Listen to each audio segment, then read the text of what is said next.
Well, good afternoon, everyone. Welcome to Morty's Diner.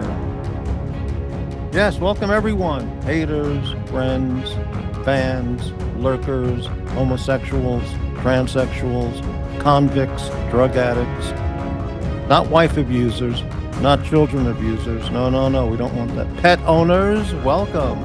Cat lovers, dog lovers, all animal lovers, welcome.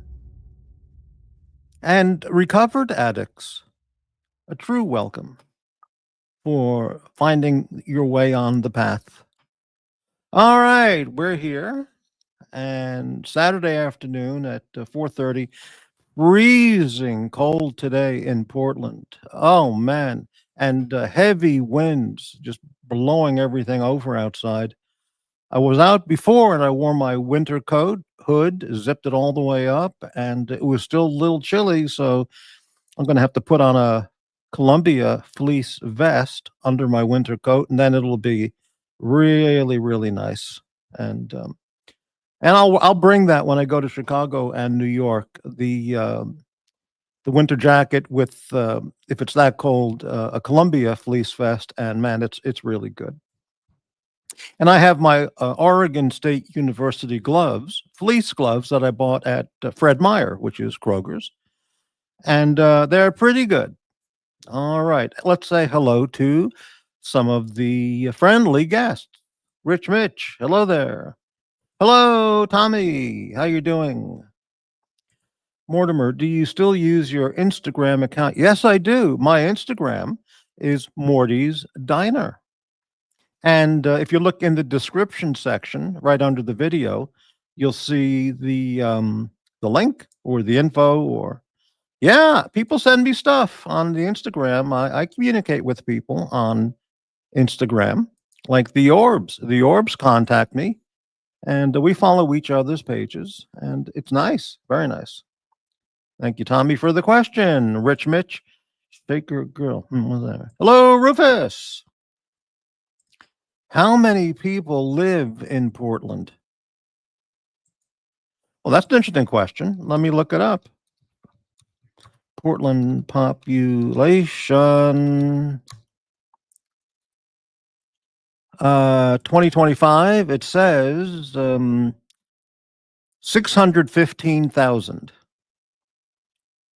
Portland is currently declining at a rate of negative 1.22% annually. Now, that's a very interesting statistic. I know Tommy knows a lot about statistics. That says Portland is currently declining at a rate of negative 1.22%. Is that because of people dying in the streets? And or is it because of people fleeing the city? Because it's just being destroyed.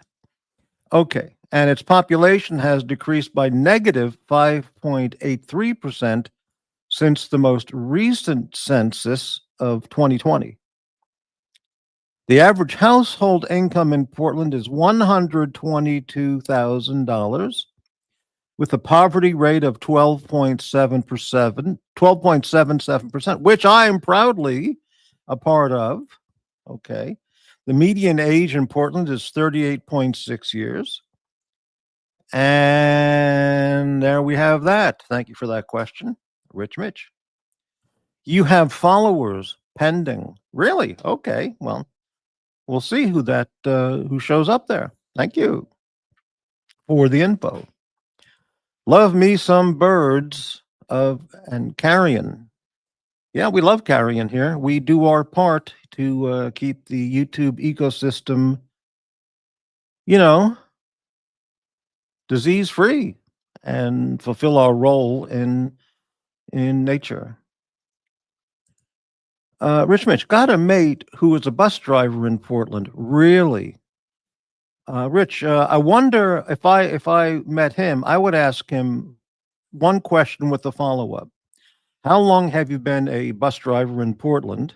And two, can you describe the customer profile and demographic since you started? And do you have the same job satisfaction you did, if any, when you started as you do today? 3 questions. And that would lead to a whole 3-hour conversations. Lies, damn lies, and statistics. Well, I've studied statistics in some depth, and yeah, damn difficult for me, but for Tommy, it was probably an easy class or classes. I'm just thinking, but okay. 10 viewers, welcome everybody.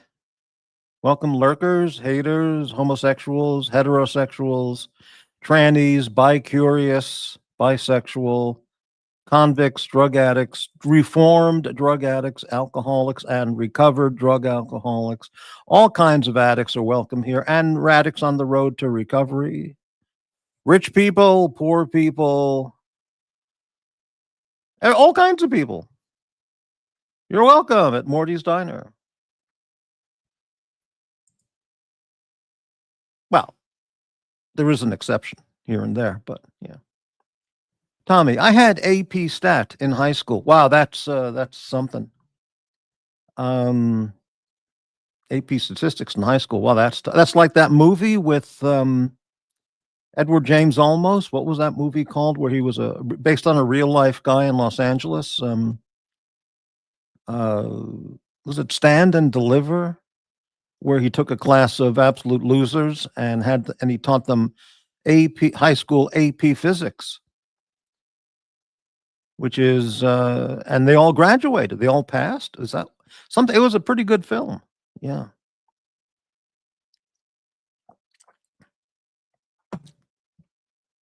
I didn't have teachers and professors. Like when I mentioned I was in the BS astronomy program at Cornell, I didn't have professors like that. I asked them questions, and they said, the professor looked at me one time. This was in my second astronomy class, freshman year, and he said, "You must leave now." And I did. I wasn't astronomy major material, certainly. Well, at that school. Yeah, what a life! What a life! He's been a bus driver for a long time. He oft rages about the clientele. Oh, that's very nice. That's very interesting. Yeah. No, it was suggested. You must leave now. And I just took that as a good hint. I'm not going to succeed with all the calculus and physics and astronomy classes and science and. But I mean, if you're going to study astronomy, Cornell, Princeton, that's where you go, man. MIT, Caltech and all that. Rice, you know. Okay. So then I transferred to Hillsdale College and got a BA in classics. And upon graduating cum laude, I found myself unemployed for the following decades. So I got a job at Domino's Pizza. And now I'm on YouTube. Not kicked out, just politely, you need to think this over, my friend. You need to think this over, my low SAT score friend. It's all true and it's all not true. Hey, Jay Gray. Ran into my high school English teacher 35 years on at the car dealership. We talked Beelzebub. Wow, that's very interesting. Tommy, you didn't work at Domino's. Well, do you believe anything I say? Do people believe everything I say? Some people do, some people don't. I don't know. I don't lie to my audience, not like, those people. I also thought about going to veterinary college, veterinary medical school. And living in New York, Cornell is the preeminent place to go to. So I thought I would get a BS in astronomy and then upon graduation, get a DVM from Cornell Veterinary College Needless to say, neither of those worked out. Right. Yeah, and I thought that would be an unusual major, astronomy, a veterinarian astronomer. And when we get to other planets and we meet alien life, maybe that would be in demand. But well, whatever. MBA, JD. Well, I have JD stories, but no one's going to believe them, and I'm not going to tell them. Okay, thank you, Tommy. All right, tonight's show. Well, today's a Saturday afternoon show is called "Morty Needs the Money," Part 5. Independent Morty is dying, my friends. He's dying. A little acknowledgement to George Costanza there. I only had a Little Caesars pizza only once in my entire time. And what I remember about it, so, we had a delivery of Little Caesars or somebody brought it over. I don't remember. And the only thing I remember about it, it was very large. It was much larger than a regular, large pizza. So when they sliced it up, the triangular slices were huge, huge. I don't remember anything about the taste or anything, but all I remember it was huge. So the individual slices were likewise huge. Okay, Boris, how you doing, Boris? PhD. Let's hear them. I'll believe Mortimer. Everyone knows Portland is one of the most educated cities in these Americas. Well, what did Phil Leotardo say when he was walking into the strip club, and someone talked about Vito had mushrooms growing under his ass or something, and Leotardo goes, "There's a picture," something like that. Anyway, that's it. Now there's an image. Right. Exactly. Amazing. All right. So, let's get some music. People love the music. Let's go with.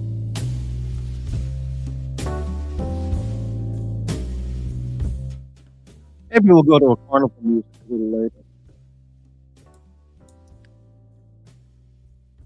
Is it there? Yeah, there it is. Okay. Okay, so today's let's we got some other pictures up there. Let's take a look as we scroll along here. Morty's Diner. The best coffee in town. Riveting, brilliant, comedic quality content featuring Victorinox watches, Swiss Army.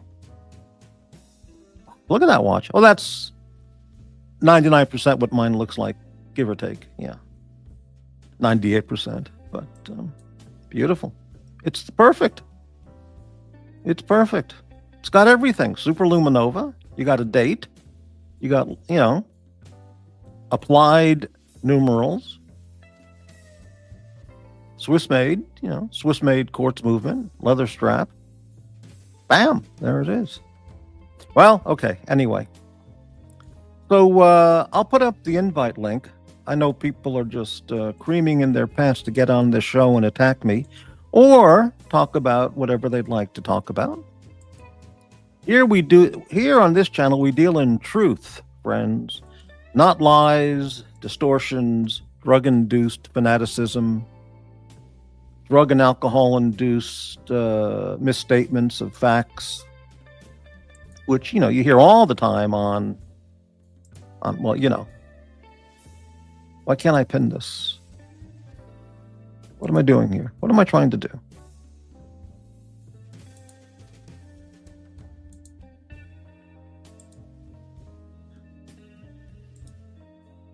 I see what I'm doing. There's the invite. Okay, so today's topic is nothing. Morty really needs the money. That's the topic. Please help out the independent Morty. I don't know why, those people, the haters, the lunatics, the maniacs, they call it grifting. It's not grifting at all. If I'm a grifter, I'm the least successful grifter on YouTube. Yeah, that's true. That's a fact. You know.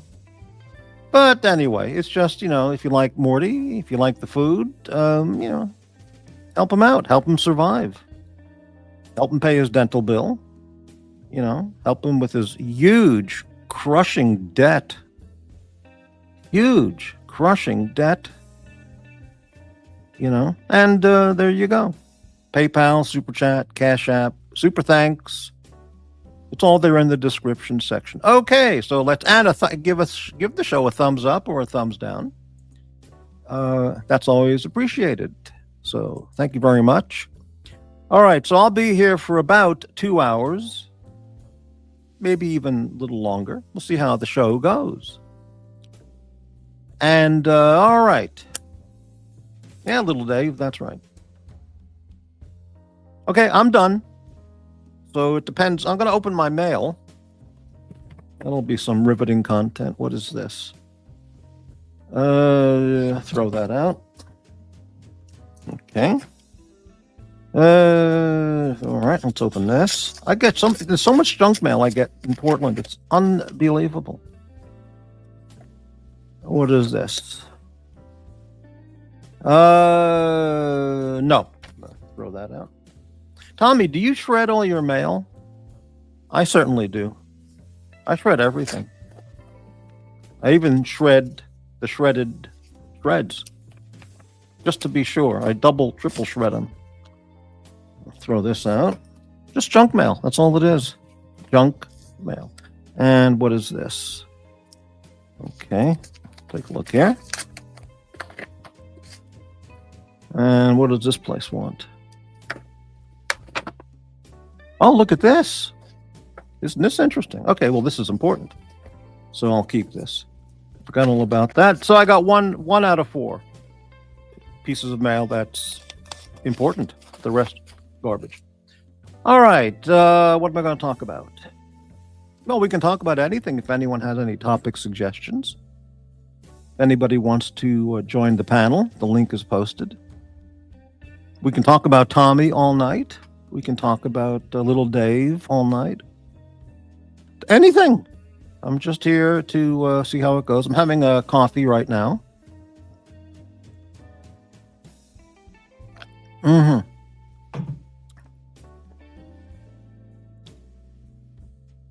I looked up, some days ago we all talked about Arizona, northern Arizona, Flagstaff, and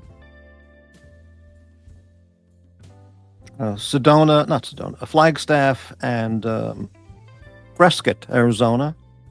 And so I looked it all up on Google Maps to see exactly where it is, and what's around there to do, and how far is it from the Grand Canyon. Because I've never been to the Grand Canyon, and I was thinking that would be a nice trip. I could take a Greyhound bus from Portland and go to the Grand Canyon.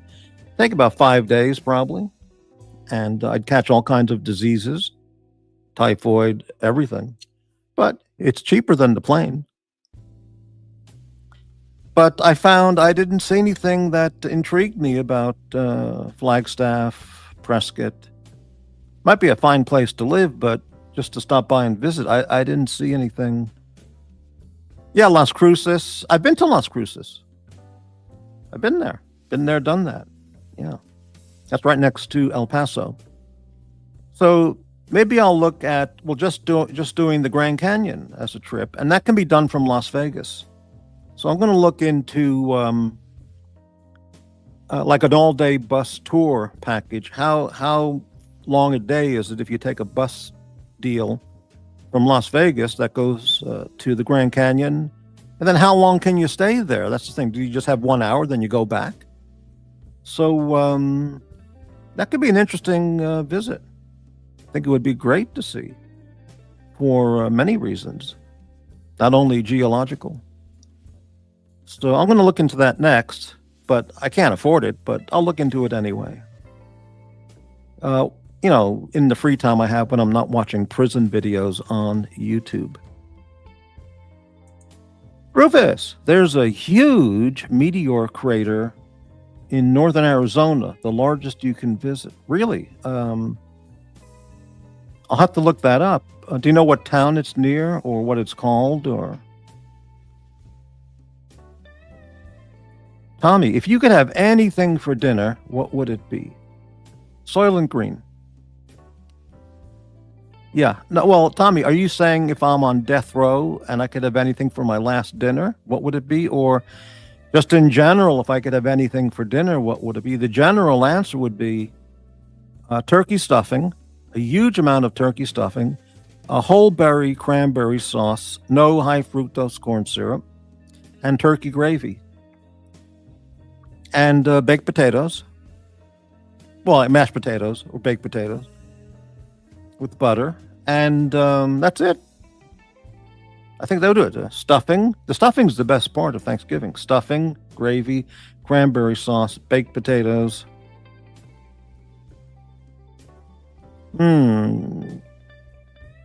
Well, without thinking, that's what immediately comes to mind. So there's the answer for that. Tommy. Was that Tommy? Yeah, that was Tommy. Boris. Morty. ICE is hiring maybe. Get a job with them and get your teeth fixed. I have very good teeth.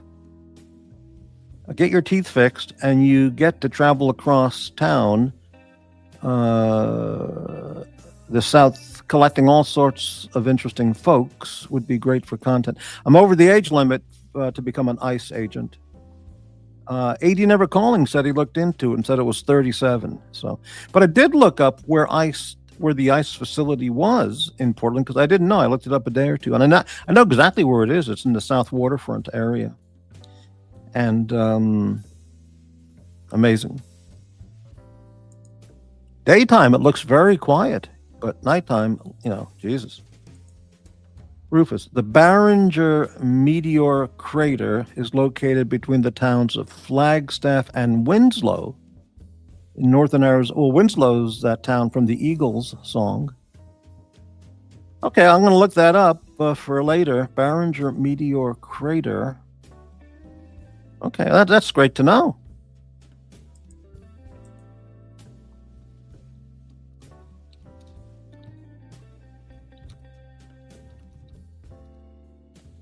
Tommy, what would you recommend? I mean, I've been to New Jersey many, many times, but Tommy, what would you recommend for a first-time visitor to New Jersey?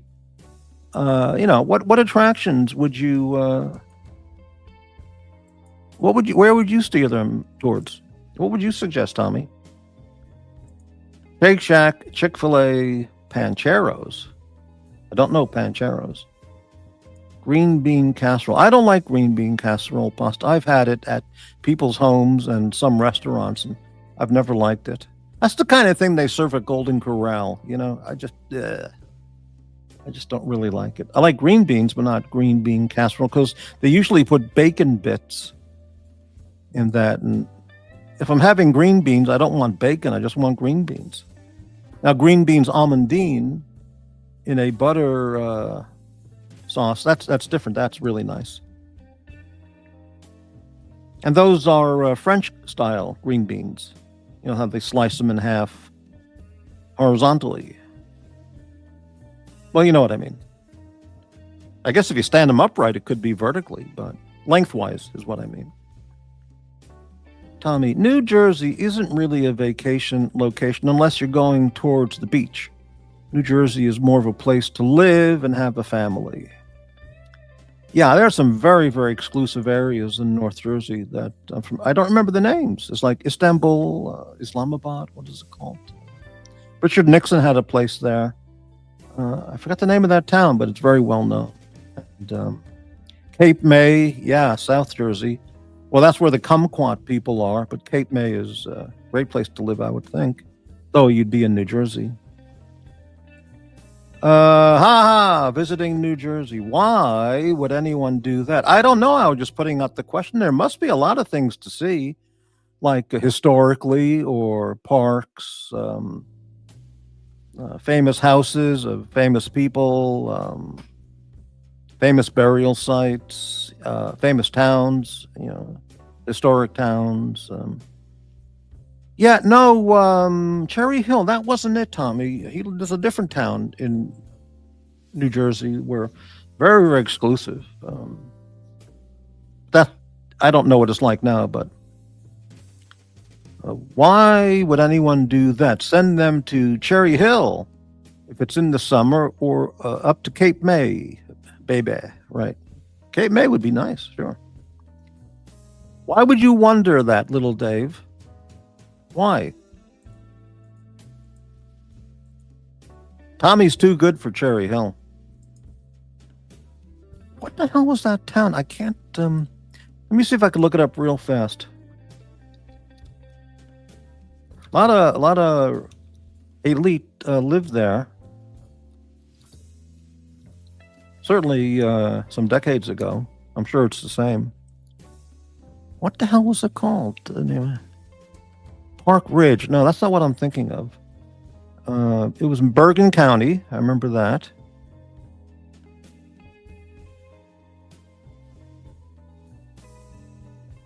Park Ridge. I can't remember. No, there was a different name of a town, but it's probably right next to that. Well, anyway, totally unimportant. Newark and Trenton are the pinnacle of New Jersey. Well, how about Elizabeth and Kearney? Newark. Trenton, that's a good one. Camden. Camden's the garden spot of New Jersey. I'm surprised Tommy didn't say, plan a vacation to Camden. Jesus.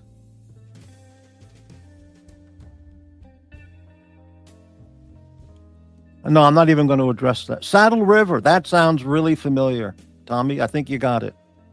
That sounds really familiar. Okay, so unless something else pops into my mind, that sounds really familiar. I'm talking like Watch Nicholas, repeating 3 times. That sounds really familiar, Tommy. Really, Tommy, really familiar. It sounds really familiar. Really familiar. Very familiar. Saddle River, that sounds, yeah. Okay. Okay.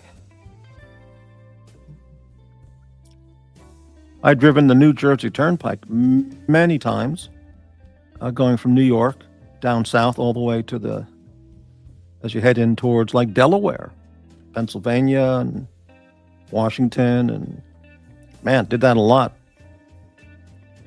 It's one of the worst highways well, this is years ago, but unbelievably miserable highway to drive, the New Jersey Turnpike, full of oil refineries and shit like all along. It's awful. I took the Amtrak many times from New York to Washington, D.C. When you pass through Philadelphia, boy.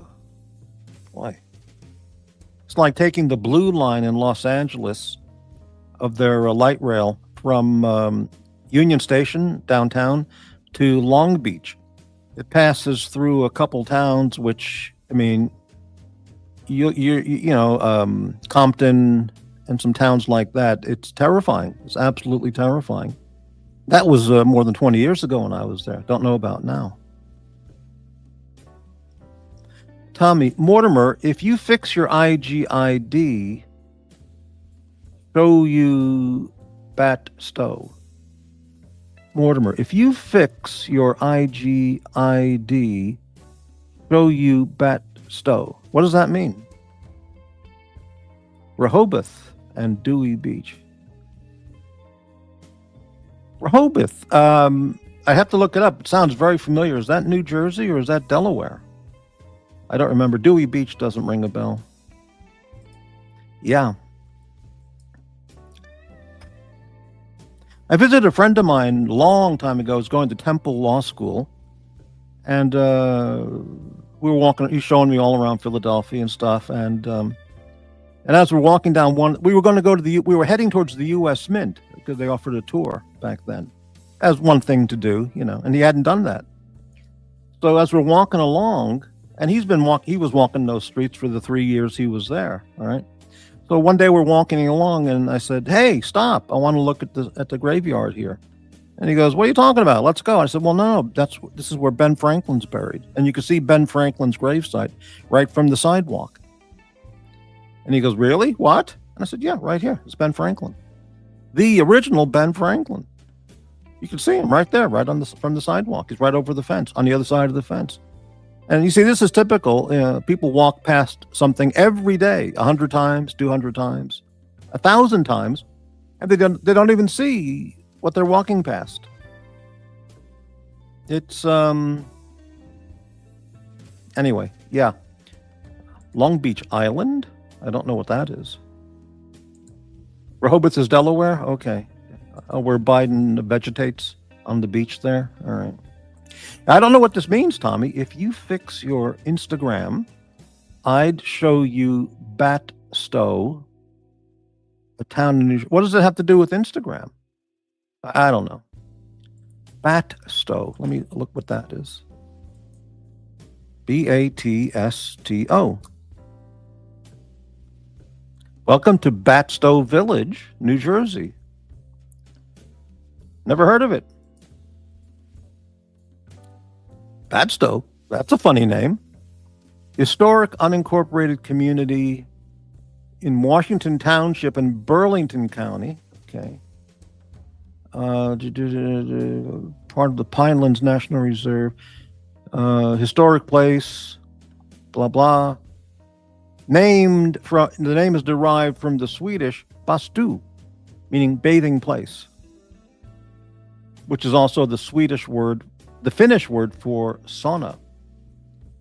All right, so interesting. I'll save that and look at it later. Let me see if I can enlarge that map and see where in New Jersey it is. State, well, whatever, not important. Burlington County, New Jersey. Ah, I see. It's in the central New Jersey. Yeah, it's Kumquat territory. It's in the southern half of New Jersey. Kumquats. Watch out, Kumquats. What does this mean? I can't send it any other way. Well, what do you mean fix my Instagram? People send me messages. It's easy. Or you can use my email, Tommy. Morty's Diner at proton.me. Rehoboth Beach in Delaware would be a perfect spot for Morty. Joe Biden has a place in town. Yeah, I can't wait to move to. You can't? You're pending? Well, you're already on one of my. You already have 2 IG pages that we're following each other. Unless you have a new one, send me an email and tell me what it is if you have a new one, because I don't. I don't click on accept. Or whatever it's called. If I don't know who the person is, it could be some hater, vicious,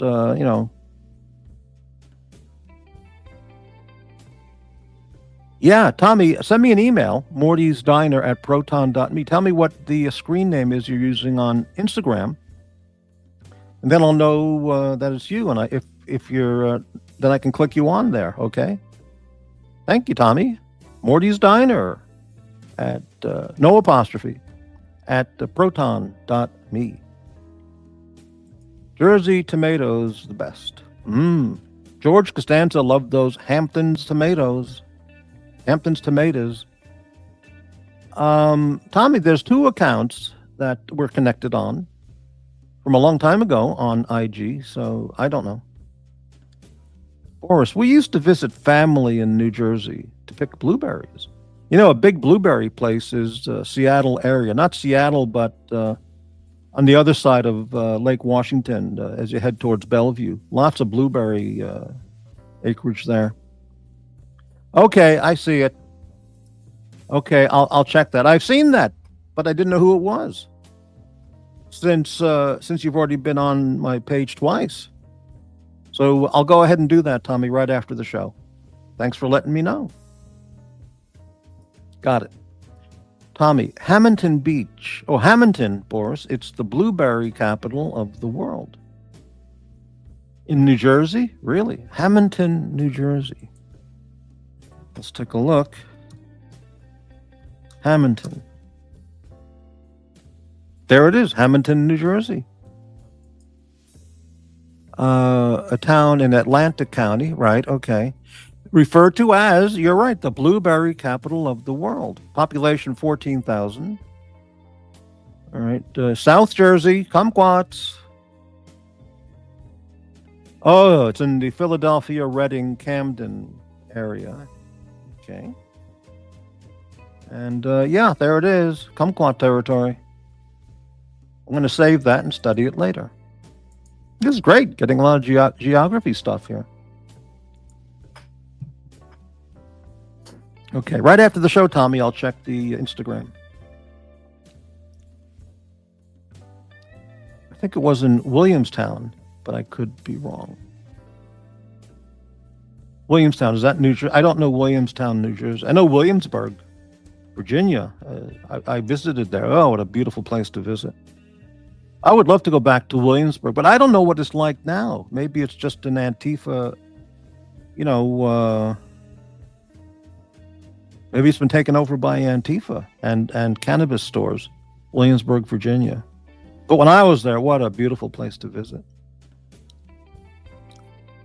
Well, in Massachusetts, I know Williamstown.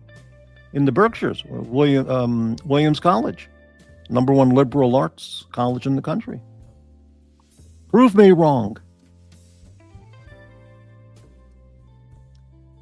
My sister was just at Williamsburg. She loved it.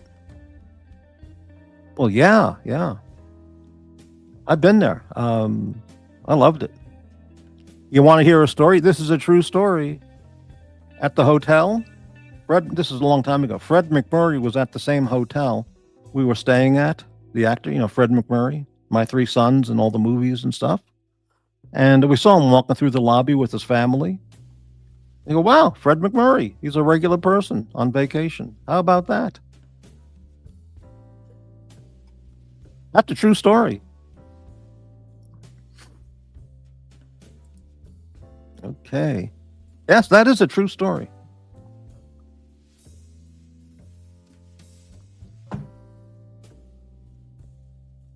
Rufus, ever been to Bentley U? That's a college. All right. Boris, there's a Williamstown, Pennsylvania. Okay, I don't know that. No, but I've been to Bennington. Mm-hmm.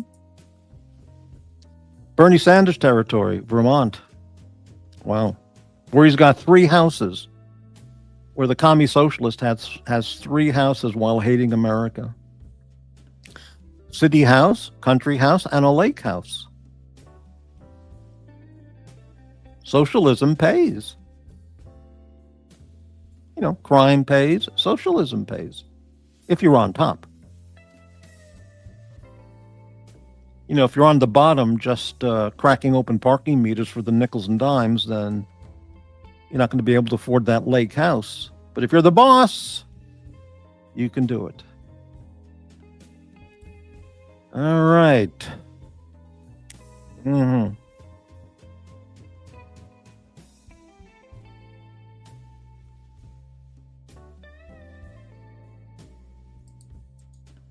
New Jersey talk in a relaxed format.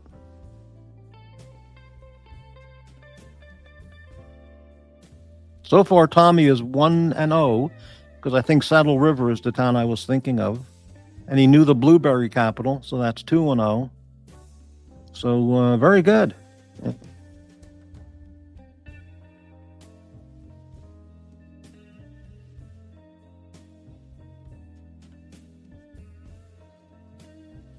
Let's change the picture. What do we got? Oh, there we go. Alien content. Aliens love those cheeseburgers, by the way.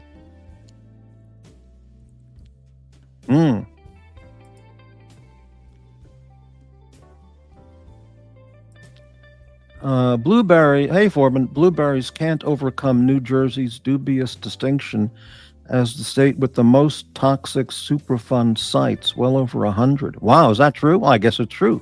If Forbin says it, it must be true. Wow. Tommy, and I knew the Phil Leotardo line. That's correct. That's 3-0. You got it. Tommy's rolling today, man. That's right. I had it wrong. It was I said no, that's an image, or no, that's a picture. But Tommy had it right. No, that's an image. That was it. Yeah. Boy, the character of Phil Leotardo, that actor just. I mean, he only played the gangsters in most all of his movies, probably all of them, if not all of them. But man, did he have that down. I mean, Leotardo was is just incredibly good, you know.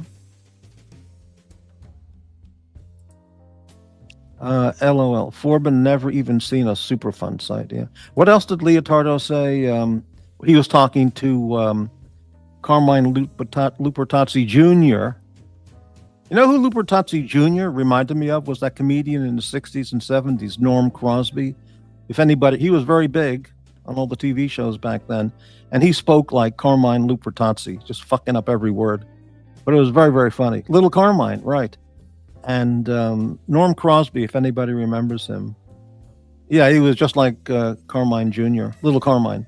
But there was a scene where Little Carmine had a meeting at his house with Phil Leotardo and Tony, and I think it was about they were talking about Steve Buscemi shooting one of Leotardo's guys. And Lupertazzi said, yeah, well, you know, whatever. And yes, that's right. Whatever happened there. And then Leotardo goes nuts. He goes, whatever happened there? Fuck you. Well, great. Favorite comedians? Wow, what a great, that's a very heavy question. I can't answer it in just one or two names because the list is very long. Early George Carlin was fantastic. Later on in his career, he went kind of nuts, I think. And I don't know if it might have been alcohol, drugs. He really lost his way. That's just my opinion. Hicks. I don't know Hicks. I've heard the name. Bill Hicks, is that it? I never saw him. I like lots of comedians because the really, really good ones. Most comedians have absolutely zero talent. Zero. Yeah. Of course, Seinfeld. Though I like the TV show much more than his stand-up routine. When I was a kid, I liked Bill Cosby. Everybody bought the Bill Cosby records. That was in the 60s. And he was like the biggest back then. Or just about. And I mean, there's lots of comedians. Yeah. I love the scenes with Phil Leotardo and Lady Shylock Lorraine Caluzzo. Oh, right. Hey, Phil, how you doing? Right. That was a great one. Right. Amazing. She didn't last too long, Lorraine Caluzzo. You know who turned out to have a really important role in the show Sopranos, where you would think, the actor may have said that when he got the casting call for the part. Forgot his name. He owned the Venezia restaurant, the chef. I just forgot his name right now. But I think he said in an interview when his agent called him and said, they want to talk to you about an audition for the part of The Sopranos. And he goes, oh, wow, which part? And he goes, you're playing the cook. Goes, the cook? What? Not a hitman? Not a gangster? I'm a cook? Artie Bucco. That's it. Thanks, Forbin. But he did a terrific job playing Artie Bucco, the guy who owns the restaurant. And he was in a lot of storylines. And that was really a part that you wouldn't, when you say you're going to play the cook at the restaurant, you go, oh, geez, what the hell is that? But it really developed into a hell of a part.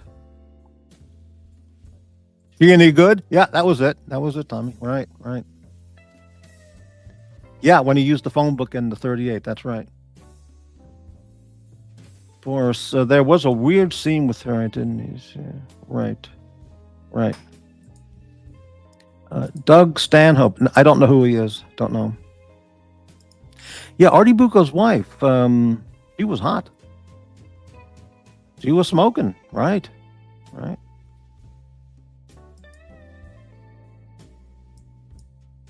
Mm-hmm. That's when Artie Bucco bought the Armagnac, and he got fucked over by the French-Canadian guy. He wasn't going to get any money back. He told Tony, and Tony sent over Jeff. I haven't seen the show in a few years. I forgot his name. The guy that he got from Italy, the enforcer guy. He sent over what was his name? To meet the Armagnac guy and beat the shit out of him to get the money back. I'm sorry, I just can't. I forgot the guy's name. Terrific character, really good work. Boris, yeah, she was attractive. I like the idiot Jackie Jr.'s mom. Right. You know who had a nice wife was Vito. You know, when, who was it? Tony or someone went over to Vito's house to break the news to her about her husband or something like that. Vito had a they wanted to, that's when they found out he was gay. So he wanted to go talk to her and ask her questions about Vito. And she says, is there a point to these questions? Yeah, she was really nice. And in fact, who's the guy? The guy with the hair. Silvio. He had a really nice wife too. That was his real wife in life. His real life wife played that character. Corbin, surprise to me was Peter Weller interview where he explained his career was shit, even though he was an iconic character in T2. And playing the sporting goods store owner revived his career. That wasn't Peter Weller. I know the actor you mean, the guy from Terminator who owned the sporting goods store. That wasn't Peter Weller. That was a different guy, but he was the guy from Terminator. I forgot the character name. Furio. That's it. Furio. Right. He went over to meet the Armagnac guy and just squeeze his eyeballs out and get the money back. Yeah, the guy's name was Patrick. Terminator 2. He's a busy actor. He's been in tons of stuff. And he played the sporting goods owner who was the gambling addict, and he really screwed up his life with the gambling addiction. Robert Patrick, that's his name. He was the T-1000 Terminator. And the sport, Davey Scatino, right, that's it. They went to school together, me and Tony. We went to school together, Tony. Fuck that. This is business. That's it, Pasta, right. Jackie Jr. bottomed out. Funny scene with Ray Epps when they make him and his boyfriend steal a Saturn. I must have seen that. That doesn't ring a bell, but I didn't like that guy, the Jackie Jr. character. I mean, the actor, not playing it might have acted and sounded totally different, but in the show, I couldn't stand that guy, Jackie Jr. What a crud.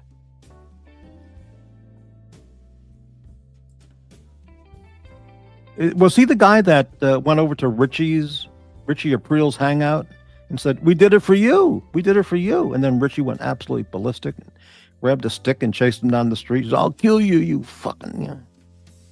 Yeah, I don't remember. Okay. I can't believe right, okay. Meadow got the yellow Xterra.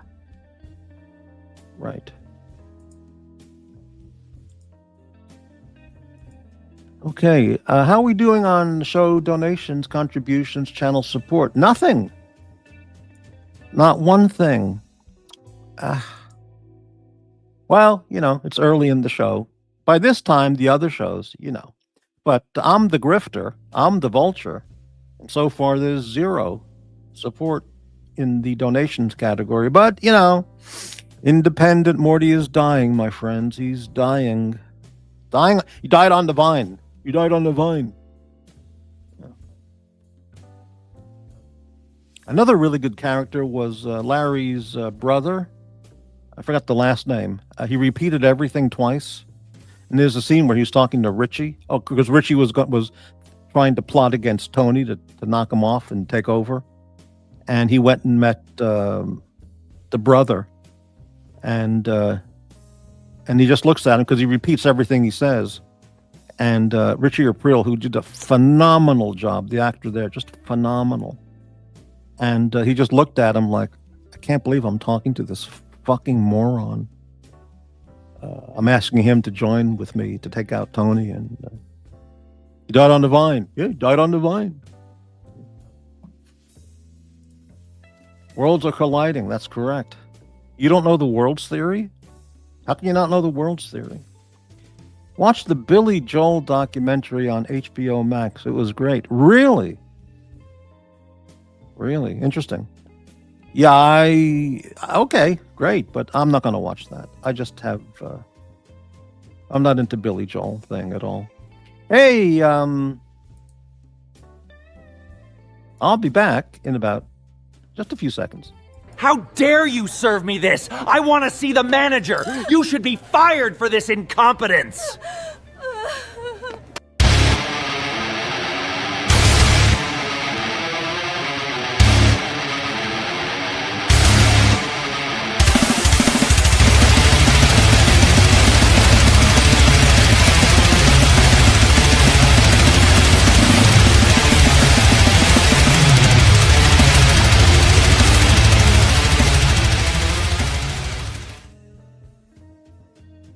Okay, and we're back. The first time Richie and Chrissy met was a great scene.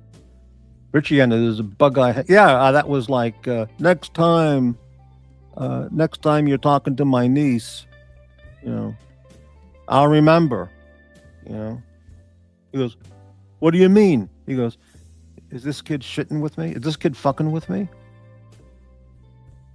No, look. All right, he's a good kid. He's a good kid. Capable. Yeah, that's right. His nose is like a natural canopy. Right. Yeah, turn down those Manson lamps. Right. Amazing. Amazing. Well, okay.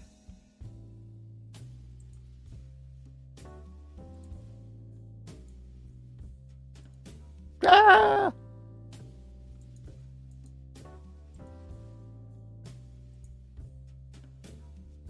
AJ and Jackie Jr. were horrible. Oh, the kid AJ who played Tony's son. Oh yeah, just yeah, awful, awful kid, and the least interesting actor of all of the cast was Tony's kid, AJ. Janice. Oh, Janice was what a foul woman. But I thought she did a very good job as that character. Yeah. And then she shot. She shot Jackie Aprile. Was it Jackie? What was the guy's name? I forgot his name. Jackie. Not Jackie. She shot him in the kitchen after he punched her in the face. I just forgot his name. Islamabad? Istanbul? I forgot the name. Thank you, Mr. Mellon, for paying $130 million for our troops. Mm-hmm. What was the mole, Jake, that Ralph Cifaretto almost got whacked over? Paulie wasn't appreciated in the can, and he should have got those 10 no-show jobs. Right. Oh, right. Remove the 200-pound mole from her ass. Jesus. Now, that was amazing. The guy of the New York mob, he was married to the very overweight woman who, kept eating, couldn't stop eating. And he said, yeah, when she was young, she was a ballerina, ballet dancer. It was love at first sight. I love that woman, Tony. Wow. He must have had a lot of Goombas on the side. Not Goombas. What do you call it? The whores, the girlfriends.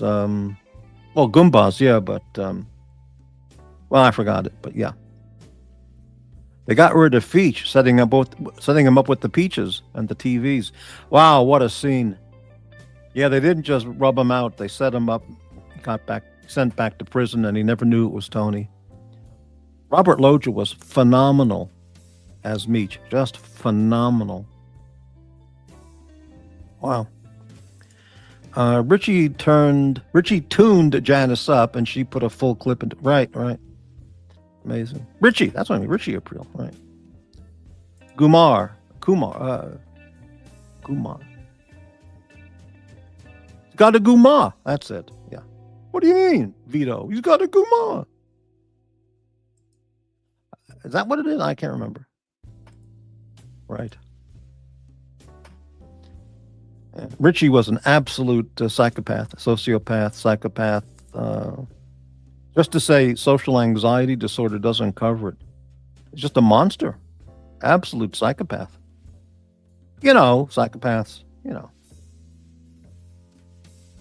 But great performance from him. A guma, that's it. Right. What do you mean, Vito? He's got a guma. Yeah. He was wearing motorcycle jacket with chaps, too. You shut up. Yeah. Right. Unbelievable. Remember that scene where he gets exposed as gay? So Vito hits the road in his car heading up to New England or something, and he accidentally crashes into some other guy on the street because of the snow, and he crashes the car, and he says, "Look, I'll just pay you for the damage. I'll give you what, 500, 1,000. I'll just pay you right now." And the other guy goes, "No, no, no, no. Yeah, you give me 500 now, and then later you sue me for And he goes, "Okay, I'll go inside," and so they walk to the cabin, and he blows his head off.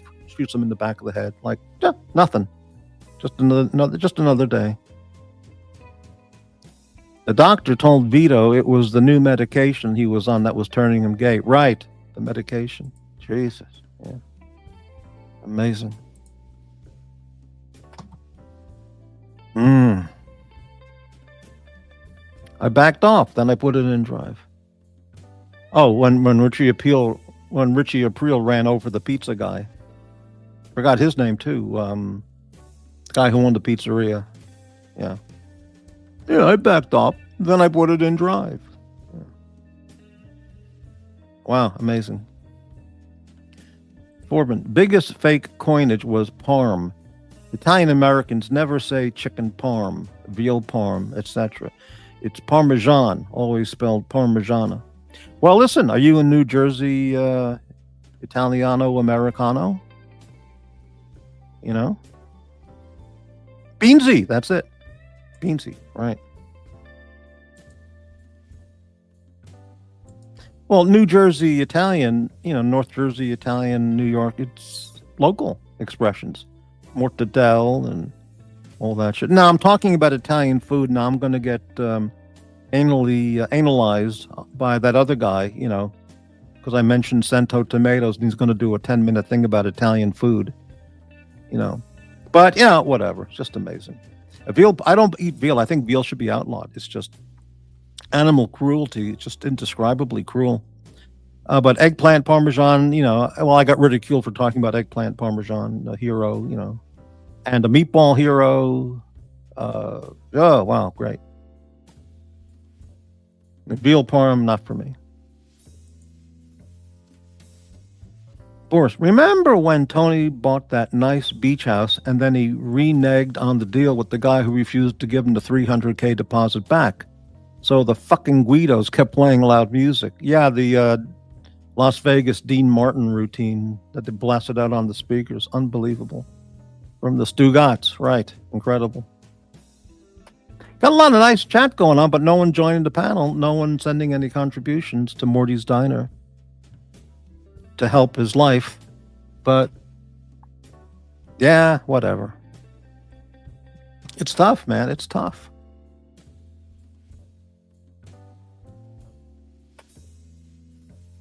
Change the picture. See what else we got. It's love. Must be love. She's entranced by the alien guy. Is he holding a phone? No.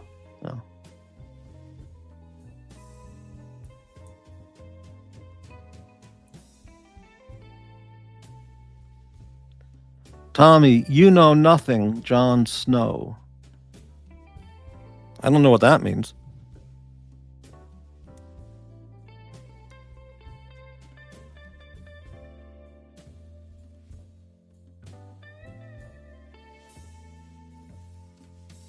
Did Peter Weller tell you that parm? Peter Weller got a PhD from Syracuse, if I recall correctly, and in art history or architecture history or classics, or I don't remember. Very intelligent guy.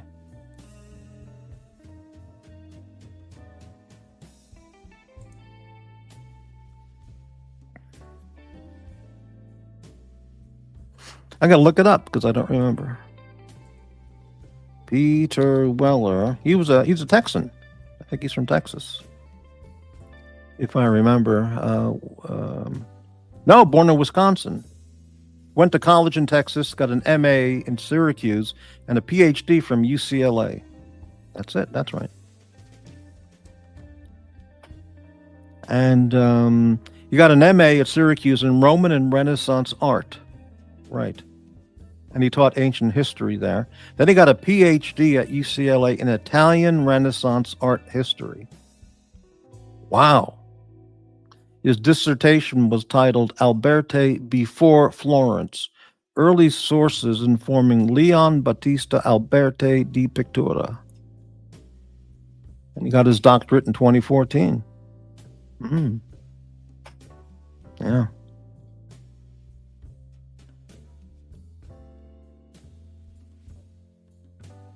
Oh, look at, yeah, okay. I've seen some documentary type videos of him, but I don't recall what they were. Maybe Egypt or art. I don't remember.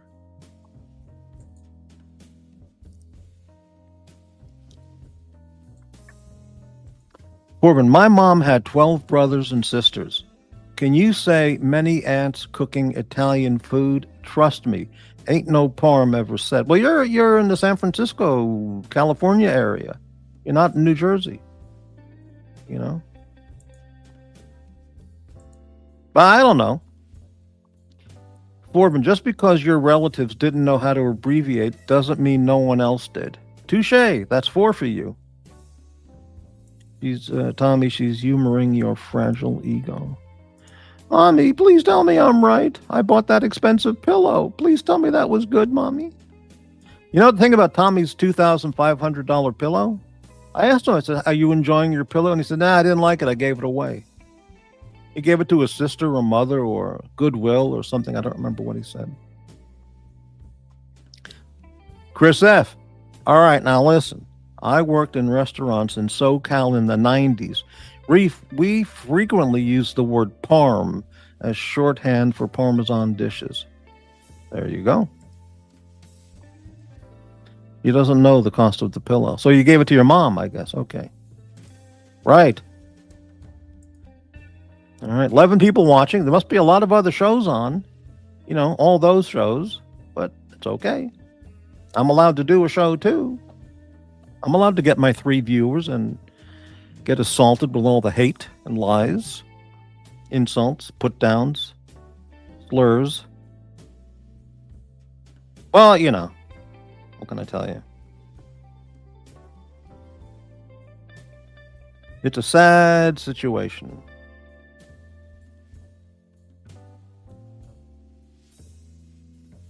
Not for me, I mean, those people.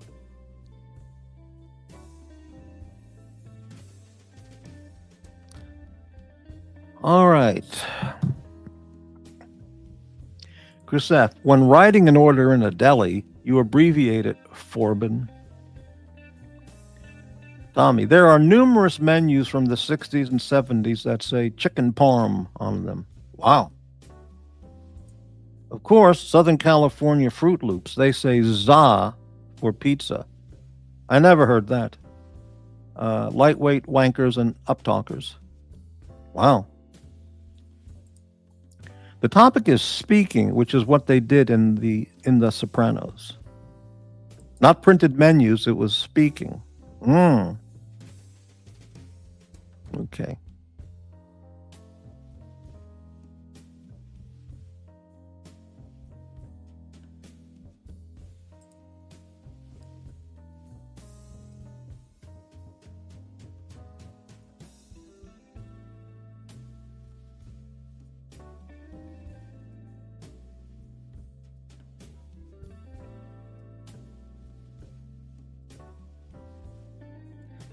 Your point makes no sense. We spoke that way too. It was a lingo.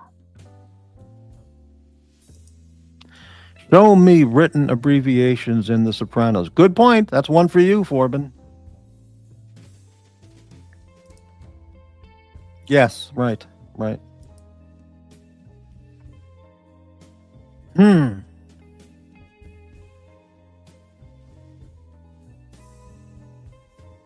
All these everyday millionaires in the chat talking about pizza and veal parm, and I don't even get 99 cents. Oh, it's so depressing. Oh, so depressing.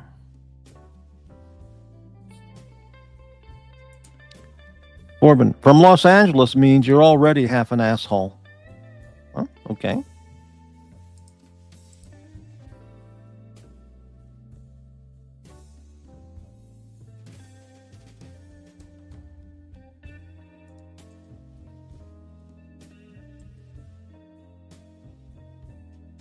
Somebody asked me if I'm going to be doing a lot of banning of a whole bunch of people based on the last week.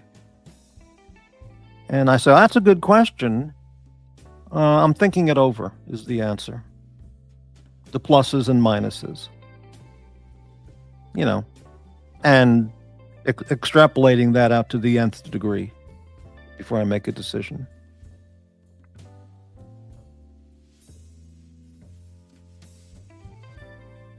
Well, it's you know, a lot of names, Tommy. So nothing to mention right now, but a lot of names have been, you know. California never had acceptable pizza until they began copying New York. Now, there's only one place. I only found 2 pizza places in all of Los Angeles, and I did a lot of searching that had reasonably good pizza. I mean, good or at the minimum, it was good and acceptable pizza. Only 2.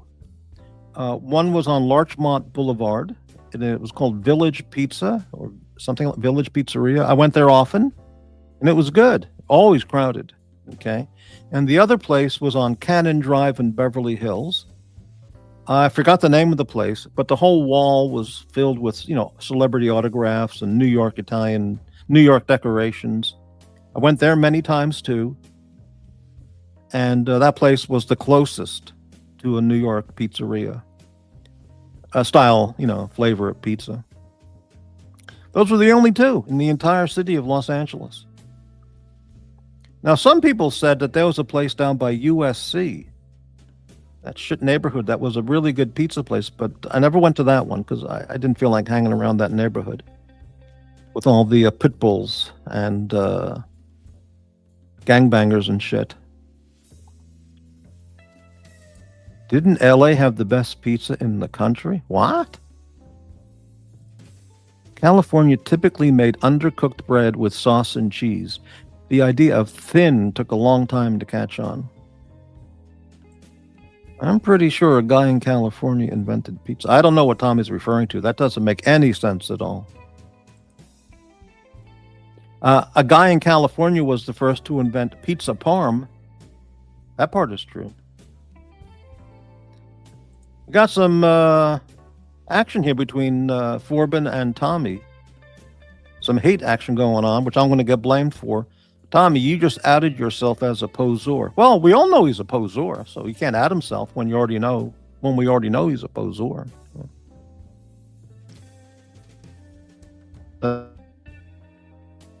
I don't think so.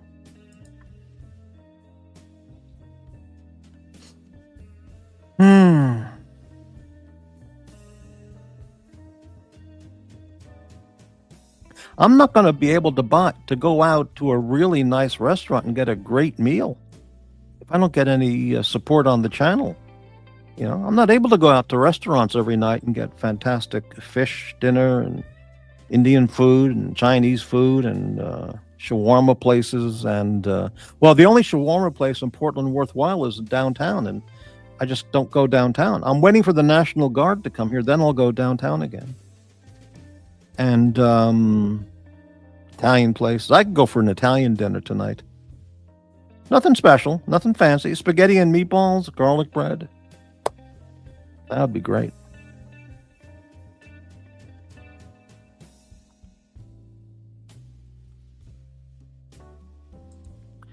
Some great pizza for shizzle.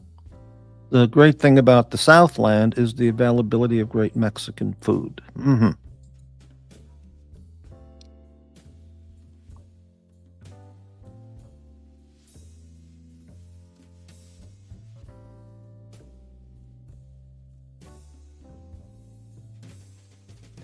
Maybe when Forbin decides to leave his house, he'll get to experience what we've had. Mm-hmm.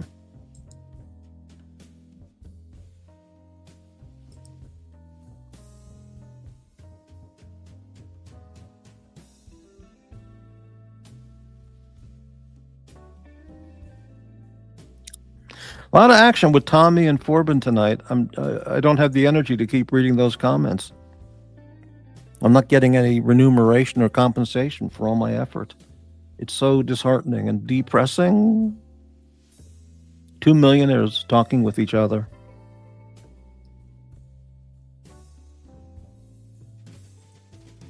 Forbin, I've never even been. Tommy's never even been to LA. Wow.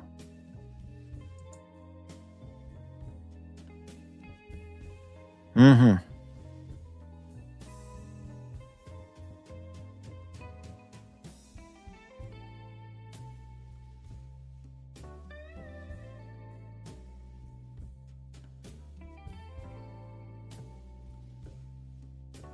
You know what really, well, I won't say it. I'll mind my manners for a while.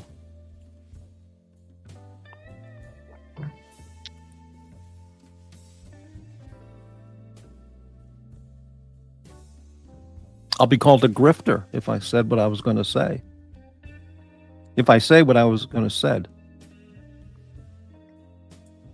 Oh, flaunting. Flaunting his high IQ. Maybe if he reads Heidegger, he'll be able to tell when others are sarcastic. Jesus. Hey, Chris F., thank you so much. Kicking off the super chat and channel contributors tonight. Thank you.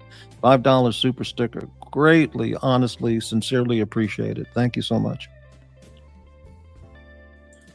Tommy's boarding school flew in real pizza from Naples and thought that was normal. You know, you might be right. Yeah. You know what's, you want to hear something? Does anybody want to hear a real brutal piece of honesty? I mean, a brutal piece of honest commentary about another human being on the YouTube. Pizza from Italy kind of sucks, except this place in Florence. That was phenomenal. Isn't Naples supposed to be the home of pizza? The greatest pizza in the world is from Naples. That's what people say, Tommy.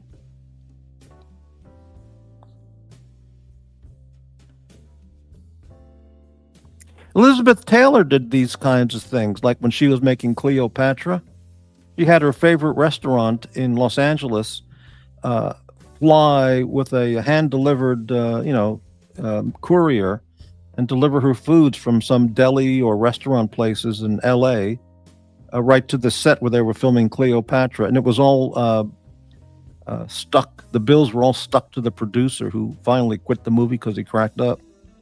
But the movie was a disaster anyway. Cleopatra, I mean, Richard Burton, Rex Harrison, and Elizabeth Taylor. What an awful woman. Jesus. How can you say that? Well, I do like Neapolitan style, but not as much as a thin crust New York style. Can you imagine having the ostentatiousness, the ego, the massive ego of demanding that the producer pay for you flying in your favorite food from Los Angeles halfway around the globe? You know, you're so special, you just can't eat the food that everyone else on the crew is eating. I would have told her to go shove it up her butt. You're not going to eat the food, you're fired. I'll get somebody else for the movie. But, you know.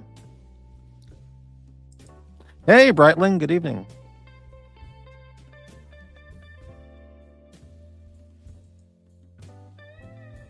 I don't know how Richard Burton put up with that when she was pulling shit like that, like demanding, flying in her food daily from Los Angeles and making the producer pay for that shit.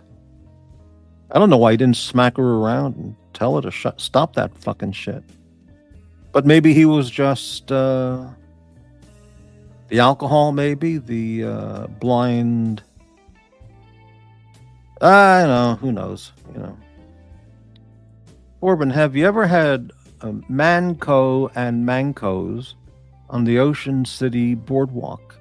People say it's the best, but I found it highly overrated. Okay, there's a question for Corbin. Tommy's researching the pizza quality. All right.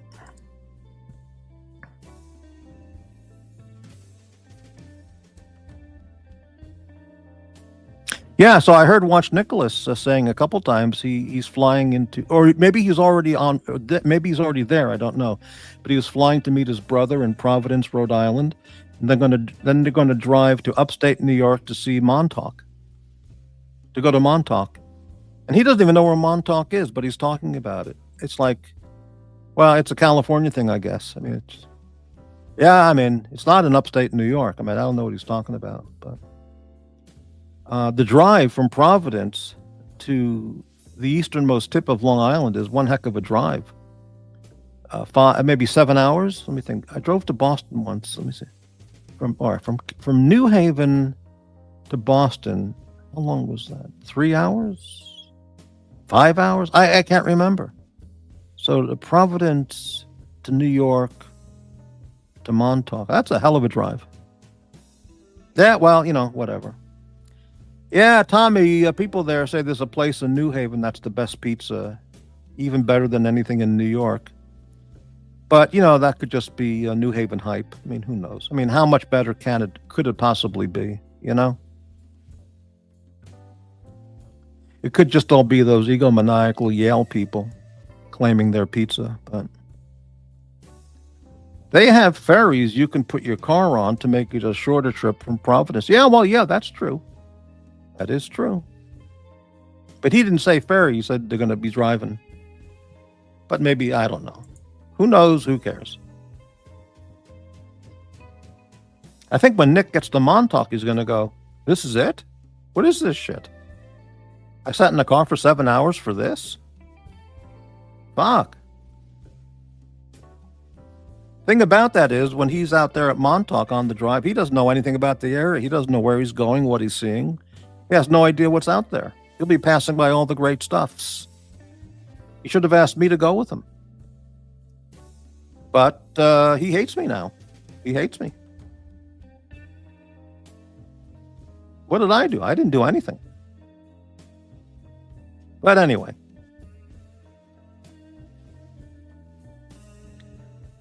Okay. He hates me, Tommy.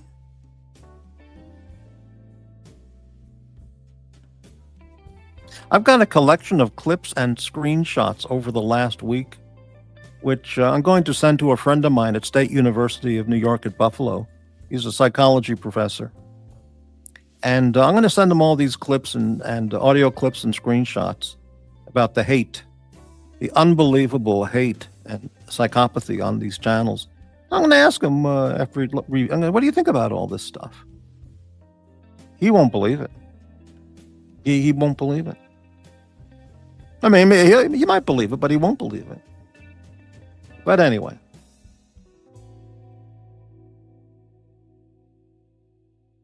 I've been to Providence.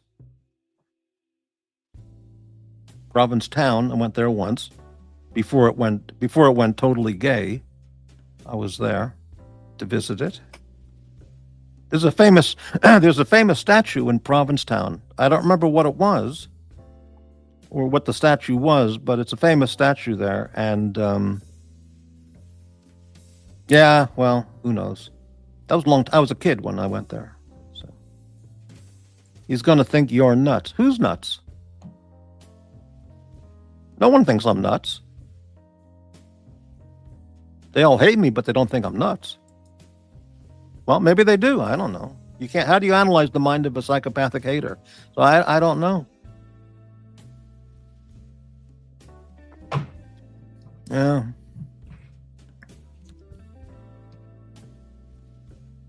I'll leave that to Tommy. Master of the Parm. You know what really breaks my heart? I'm going to be brutal human content here about the human condition. Tommy's been here for an hour talking, chatting away. Good chat content, and no support for the channel in terms of, donations, contributions, whatever. Contributing to the chat is great, okay? But he's here for over an hour. I guess he's having a pleasant enough time. Then he'll leave the show. And then after I do my show, I might look at one of the other channels that's on and see what's going on. And he'll be over there going, $9.99, $9.99 super chat, $9.99 super chat, $9.99 super chat.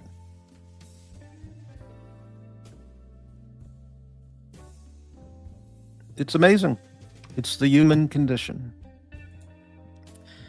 Rufus, I went to school in Providence as well. Great food in the north. That's where Brown University is. Duh, if I'm correct. Okay, Tommy.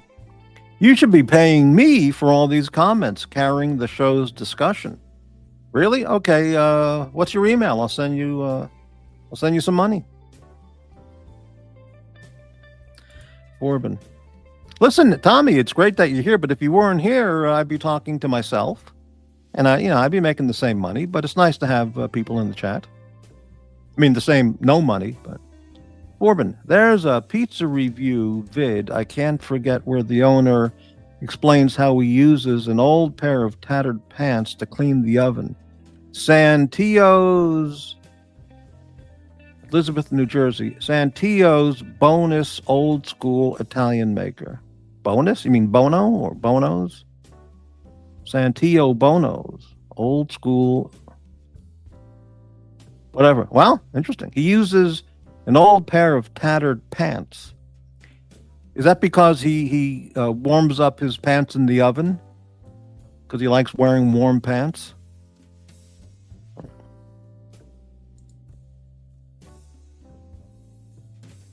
Yeah, well, yeah, but Brown is the most famous.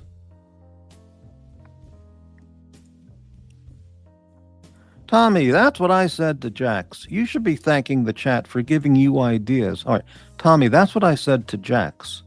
You should be thanking the chat for giving you ideas when you're staring at the same car pic for 20 minutes. Okay, yeah.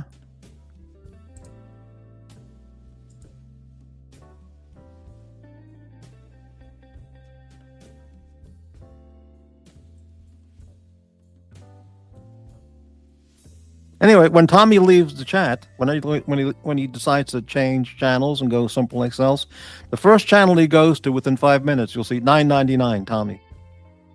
But hey, that's my fate, That's the way it goes. It's my life.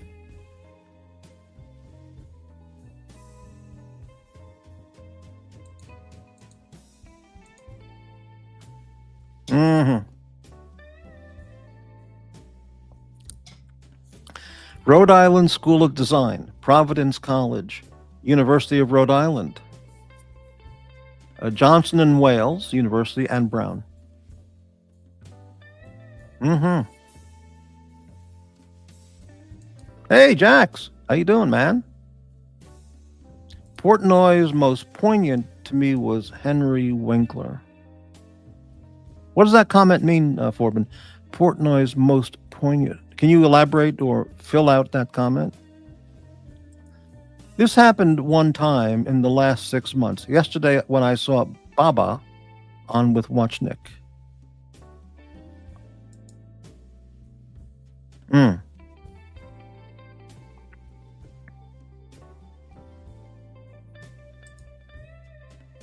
Mm. I didn't know Jax was up this time of night. It's 8:30 East Coast. What was it? 9 p.m. East Coast, about 6 o'clock here. Well, 9 p.m., yeah, I guess he gets up around nighttime, so, yeah.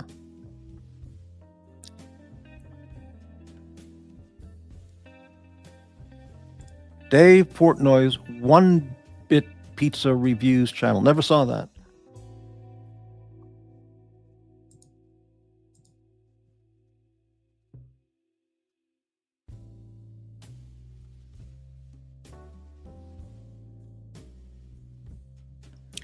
Henry Winkler explains how Paul McCartney passed him on the street and said, "The Fonz?"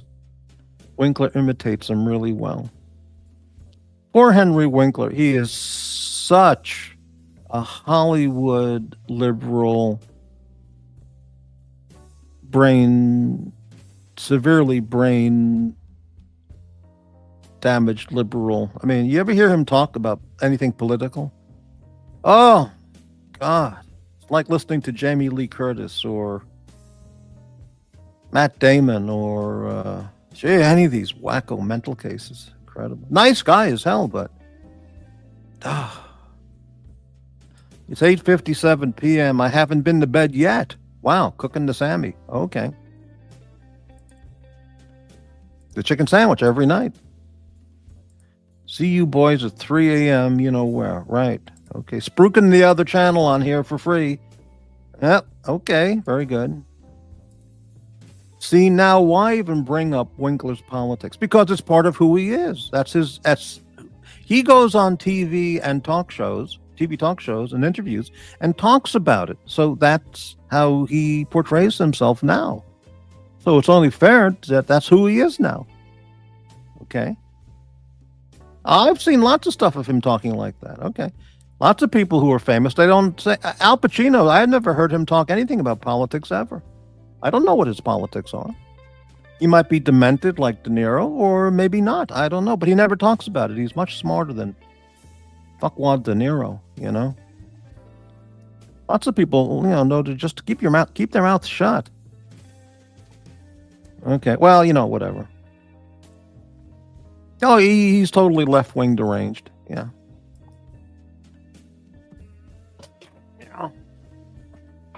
But a hella nice guy.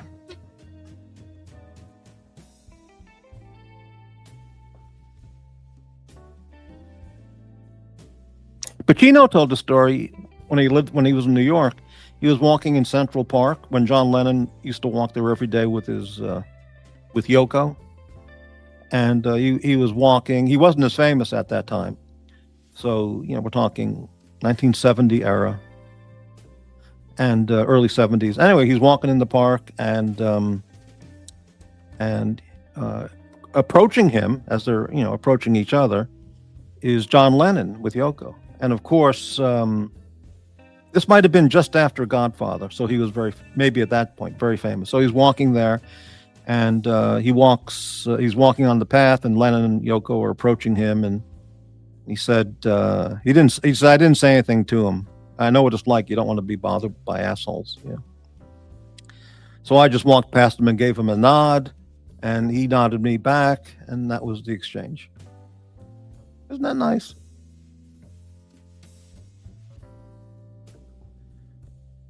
Because I could have gotten that story completely wrong. But it doesn't matter. Hour and a half. I want to thank Chris F. for helping out the channel. $5 super sticker. The only one, Chris. You're the only guy helping out Morty tonight. The grifter. The vulture. The vulture grifter. The grifter vulture. The content vulture. I play 3 hours of everybody else's shows every night, but I'm the content vulture. Can you imagine? Do you understand the irony, the insanity? Can you comprehend the insanity of that statement? I'm the content vulture, but I never play anybody else's show. But when you play somebody else's show 3 hours a night for the last 2 years or 3 years, they're not the content vulture. I'm the content vulture. It's a mental asylum. Hey, New Jack City, $1.99 super chat. Thanks for the channel mention. Nothing free, baby. Thank you very much, Jax. See, a man of integrity. There we go. Thank you. Forbin, Portnoy does one-bite pizza reviews. One of Timmy's best shows was his guest Conrad Coolerfiend. Is that the correct spelling? Who broke down the cost of the overpriced brick watch Portnoy and Roman Scharf were spruiking.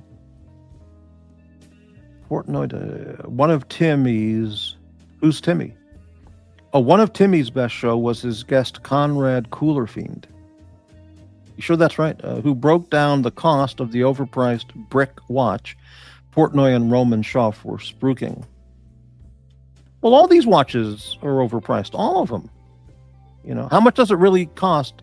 What is the actual manufacturing production cost? I mean, the actual cost of a Rolex, whatever. It's not $10,000. You know, I mean, come on. If they charge $995 for a Rolex, it would destroy the brand. So they have to charge $10,000. But whatever. He concluded the $2,000 price for the brick watch cost $40 to make. Well, there you go. Right. So Forbin, how much is it? What is the actual production? I'm not talking about marketing and promotion and, the actual watch to produce the watch, a Rolex, say a Rolex, Hulk or Datejust, because it certainly isn't $10,000. It's got to be at least half that, and I would say it's probably $750 or $1,000, probably $750. I mean, they make 1 million of them a year, right? That's what people say. That Rolex makes manufactures 1 million watches a year, but it's exclusive. Jesus, talk about mind control marketing. Yeah. It's exclusive. You need a Rolex. We only make 1 million of them every year. Yeah, right, whatever.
You know what?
What a great intermission. Boy, that was great.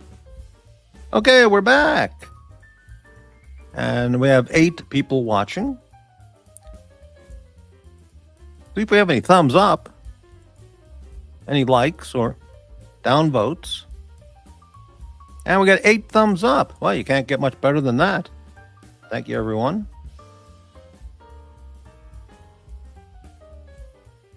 Okay, we're back. Stalled in the comments section, but hey, we're just here talking about nothing, just the veal parm sandwiches. That's about it.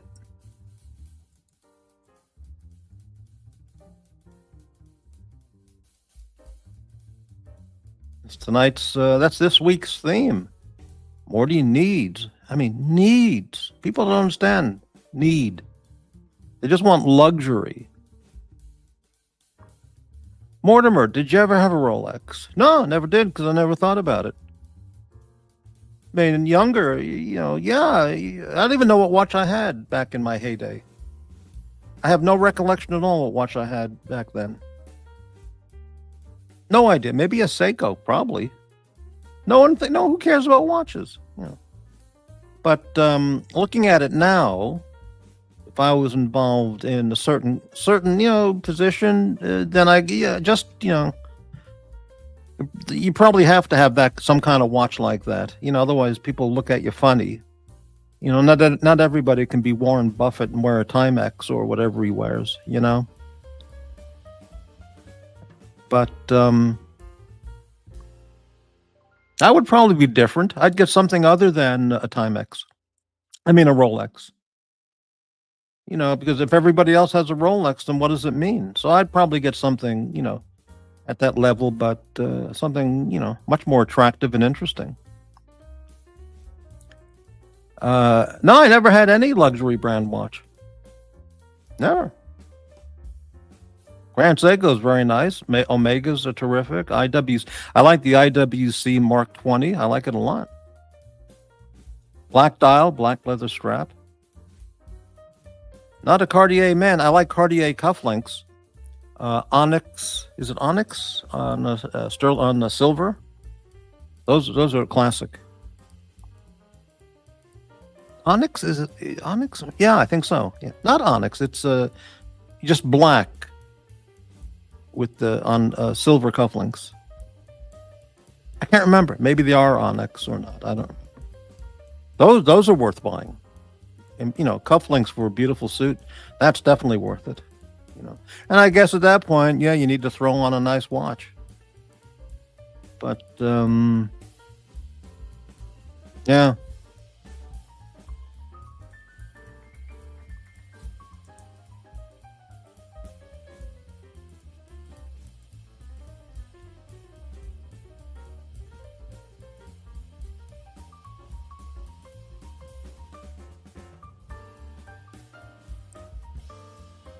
Are there any luxury goods you have owned, found worth it, if not watches?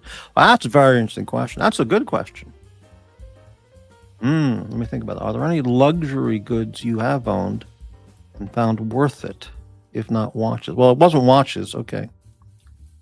Let's see. Well, yeah, I have had luxury products, but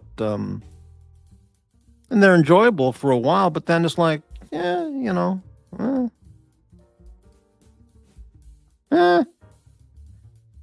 Morty, what about your riveting show about you buying the Explorer in New York City? I never bought an Explorer. If I did a show talking about buying an Explorer, I don't remember anything about that. And I don't recall ever doing a show about buying an Explorer. No, I couldn't care less about cars, Tommy. My opinion on cars is, I want a good car, I just go to the Honda dealer, buy an Accord or a Camry, okay? If I want a luxury car, just go to the Lexus dealer, pick one out, and it's done. And if I want an SUV, see what they have at Honda or Lexus or Toyota, That's it.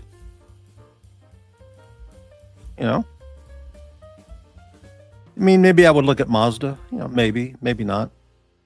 But there you go. You shop it all in one day. Well, no, I like Korean cars too. Hyundai Santa Fe is a terrific SUV.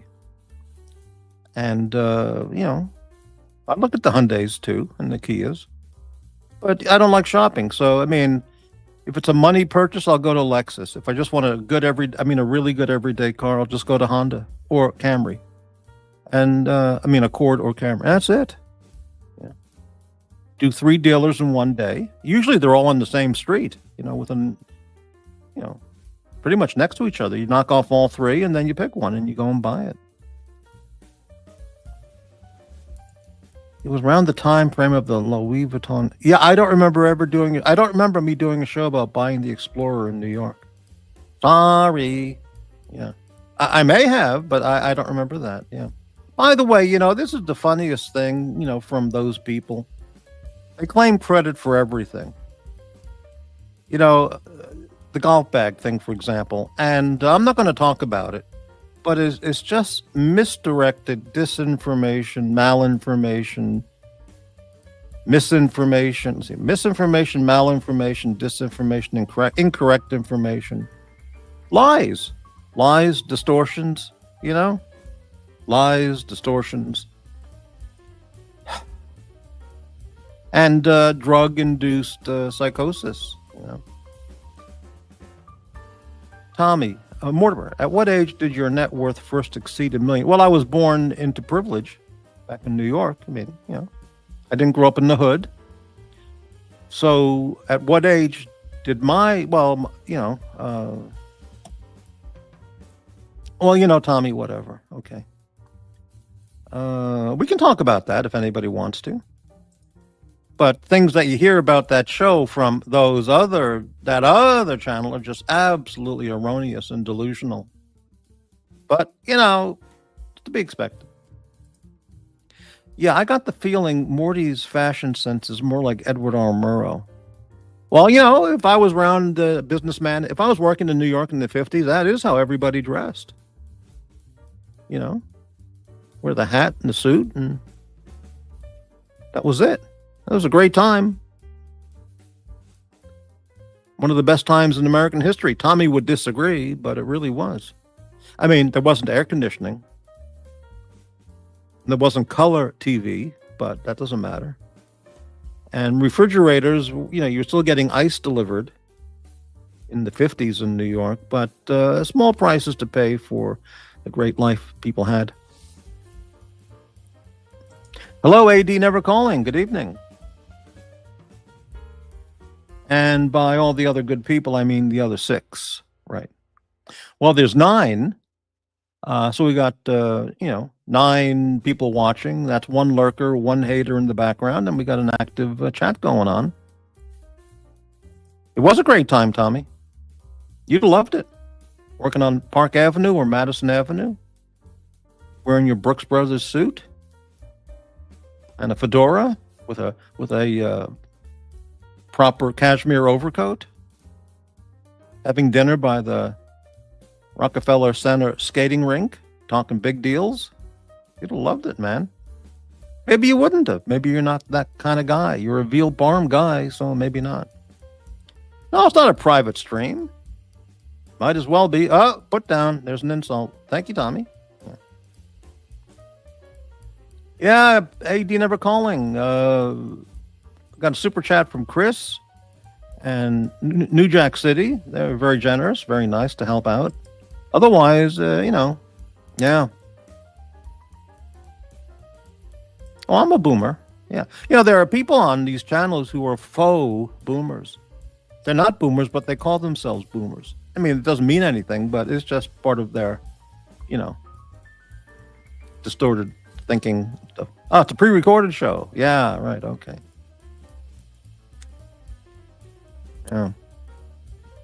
Yeah, my show caters to the everyday multimillionaires, the EDMMs who don't help me out. Some do, but most don't. But, that's my fate. What can I tell you? Like that guy in the picture right there. That's 1940s, 50s.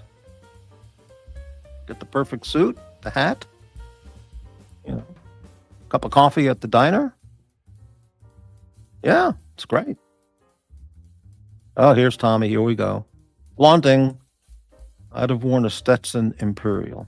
All right, well, very nice.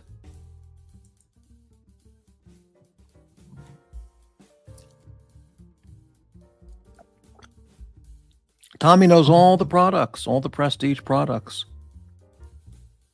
No life experience. Tommy knows all the prestige products. It's what a life. It's just great. All right. But I can imagine Tommy, enjoying a veal parm.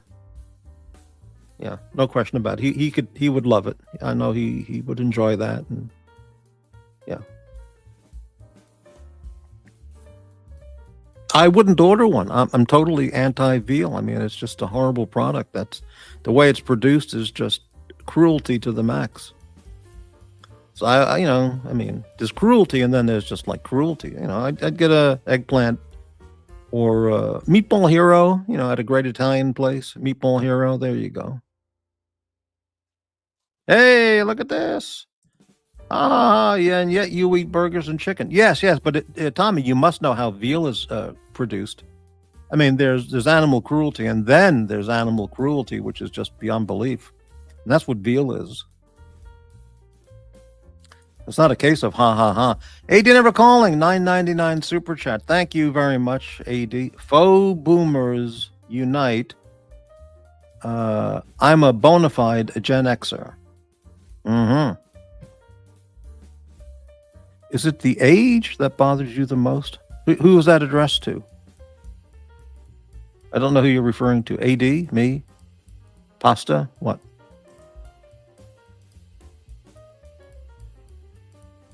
Oh, your age. Oh, you're a young guy, You don't have the life experience. You have the textbook knowledge and the magazine story knowledge, but yeah, whatever. It doesn't bother me at all, but, baby cow, why don't you shake that arse? Right.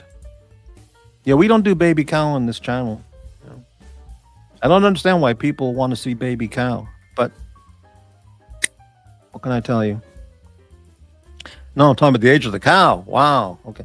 Well, no, it's how they. Why don't you read how they produce veal, how it's raised? They raise the baby cow, and then as soon as they take it away from the mother, and both the mother cow and the baby cow are suffering. They're being tortured.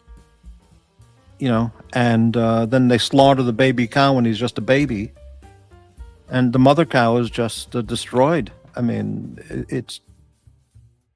Oh boy, it's unbelievable.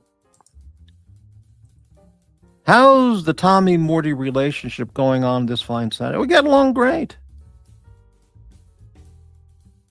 Doesn't support the channel with moolah, with donations, but hey, he likes to hang out here. So he can make fun of me on the other channels, but you can't have everything. It's okay, McLobster. I've been carrying him for nearly 2 hours now. Tommy, as you know, well, you've been active in the chat for 2 hours. That is correct. But Tommy, as you well know, I can sit here and just blab a monologue for 2 hours, sleep while I'm asleep, So I appreciate you being here, but yeah. Anyway, how do I make fun of you if I don't mention you? Well, when your colleagues are, analyzing me and you go,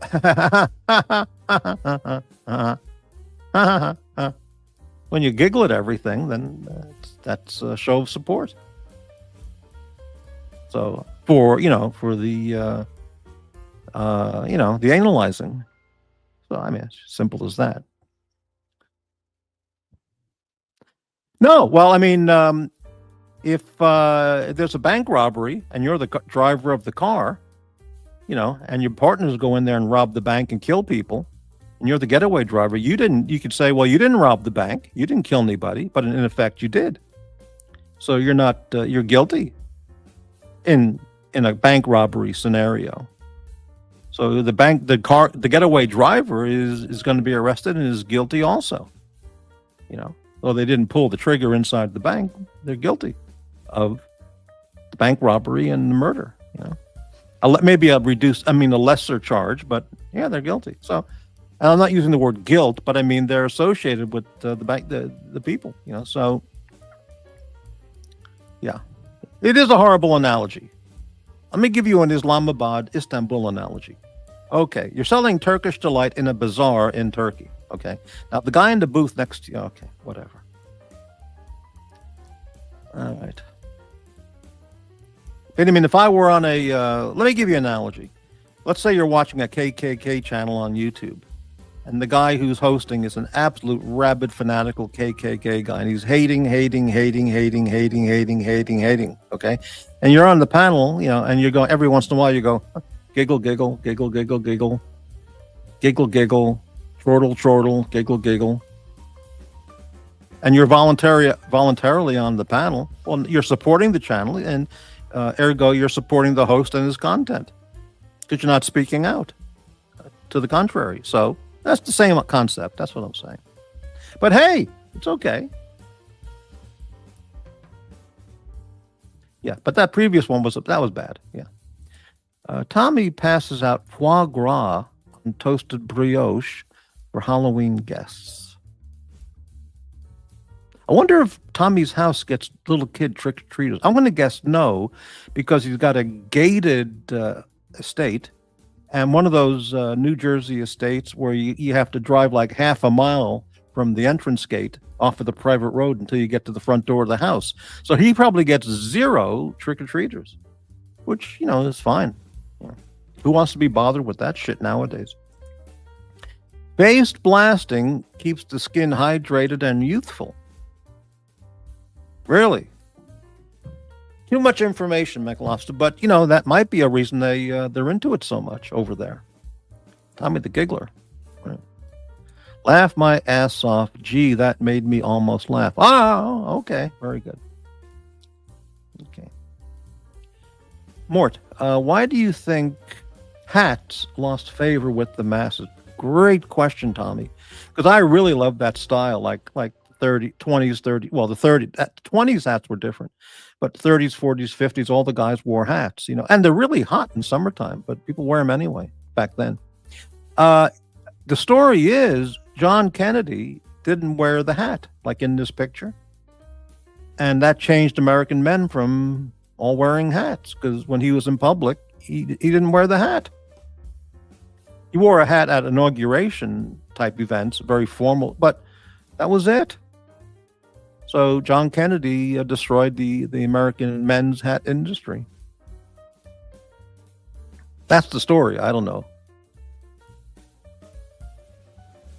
Foie gras. So Tommy's dinner, his first choice dinner, foie gras served with a order of veal. Woo! Okay. The straw hat is for summer. Well, you're talking 1880s, 1890s, 1910 for the straw hat.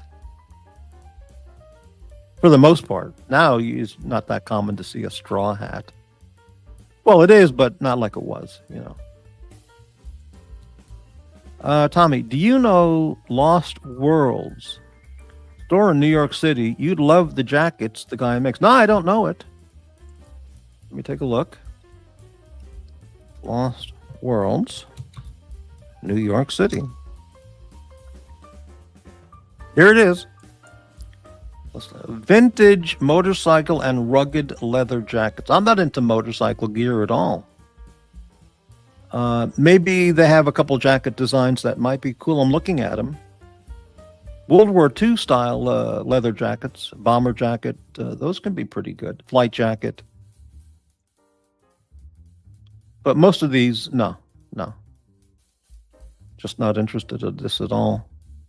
I wonder what this guy charges for his, okay. Real strength never impairs beauty or harmony, but it often bestows it. And in everything imposingly beautiful, strength has much to do with the magic. Herman Melville, Moby Dick. Okay. All right, here's a jacket called the Bedford, 1930s to 40s era style. I don't particularly like this one. Genuine American black or russet brown horsehide leather, $2,150. custom olive or navy horsehide, $25.50. Yeah, that's probably what I expect. That's what it would cost. Yeah, maybe those are good prices. In fact, 2,000 plus or minus. Yeah. McLobster. I have a couple Brent Block straw hats. He's the goat. I have no idea what that is.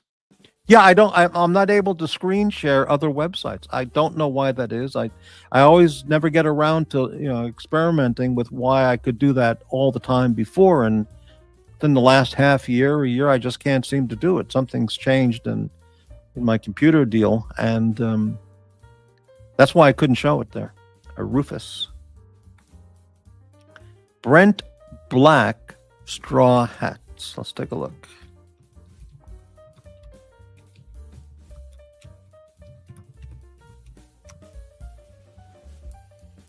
Okay, here it is. I can't get that website.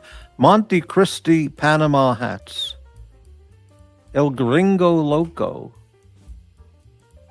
Wow. Well, those are classic hats. Wow, look at this. The $100,000 Monte Cristi Panama hat by Brent Black. $100,000 hat. Unbelievable. 16 people watching. Thanks, everybody. Enjoy the show, the non-content, without the KOK talk and face blasting. Give a thumbs up or a thumbs down and help support the channel. Morty is dying, my friends. Independent Morty is dying. Maybe you're more of an Eastman leather jacket. I don't know the manufacturers and the brands of all these leather jackets.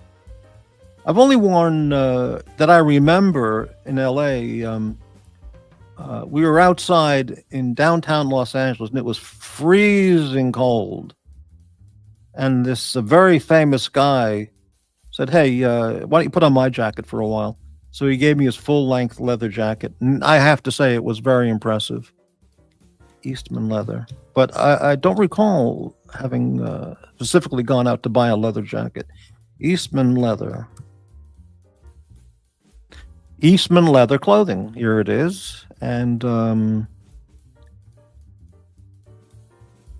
another quality brand. There it is.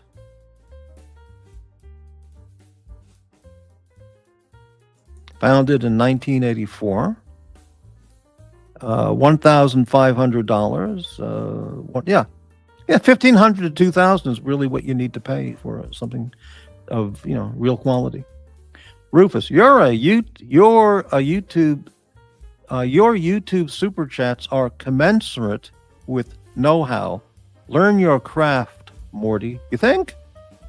Really? Wheelie? Thank you, Rufus. Thank you. Maybe I'll talk about sucking cock and face blasting, and and that'll bring up the super chats. Cock talk, face blasting, sucking dick. Okay, thank you, Rufus. Wheelie. Okay.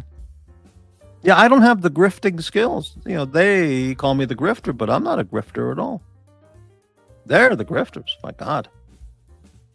Who wants to fly me to Dubai? I need $5,000 to go to Dubai. Okay. Tommy, Private White VC, the Manchester peacoat in navy. I could see you in that. Navy peacoats in, the dark blue, navy blue. Those are really nice and very, very warm. And, yeah, those are nice. If they're lined properly, so they're not too scratchy and itchy. Hey, Gig Adwa, Morty, did you watch the original Halloween in the theater? No, I didn't.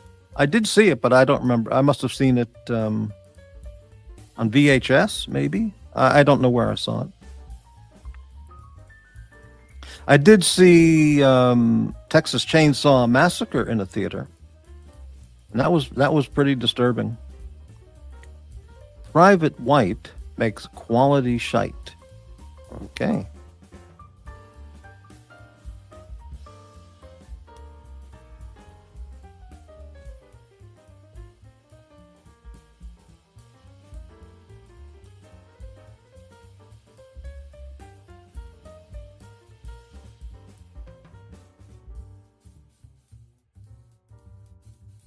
Decency, good manners, and intellect does not pay. Coarseness, rudeness, foul language, and cock talk. That's where the money is, folks. Tommy, I'm gonna buy that pea coat McLobster. I just wanted to hear the Mortimer stamp of. I'm sure it's great. Pea coats are terrific, but you got to get a good one. Otherwise, it's itchy and scratchy, and they don't stand up long term. Wow, luxury coat talk. P. Clint, why would you super chat someone who can't even read it? Really? Well, people do. I can't explain it. Well, I mean, I probably could, but really? Yeah, I know. It's amazing, isn't it? Absolutely amazing. We got Peacoat buddies here. Wow. McLobster and Tommy. I saw The Exorcist when it came out in a movie theater in Washington, D.C. And there were four of us, I think, 4 or 5 of us. And we're all scared shitless. It was unbelievable. Yeah.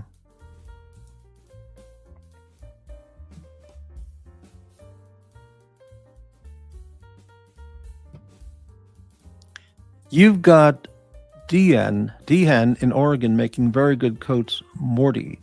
Let me look up that brand.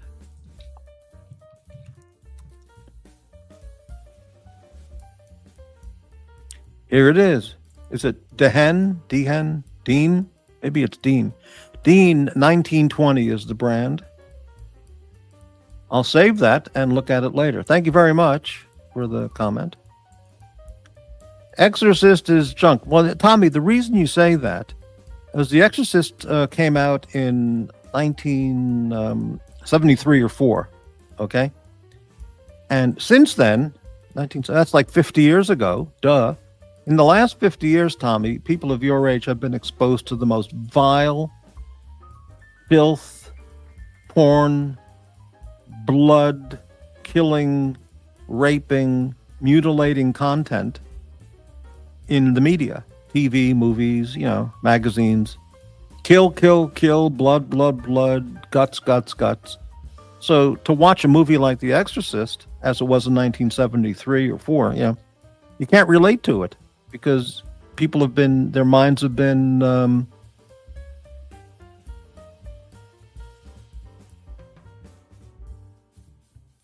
they don't detect what is disgusting and obscene and horrific because they've been exposed to so much vile filth. I mean, it's absolutely true. You could say it's outdated, but it's up to you. I like Psycho. Okay. Well, why is Psycho not outdated, but Exorcist is outdated, Tommy? You know what's interesting? I love carrots, but I hate carrot soup. And I hate peas, but I love pea soup. I know what you mean, P. Clint. It's a very astute comment. Exorcist talk.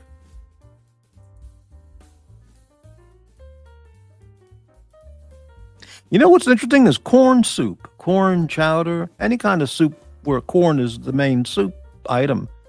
That's really strange.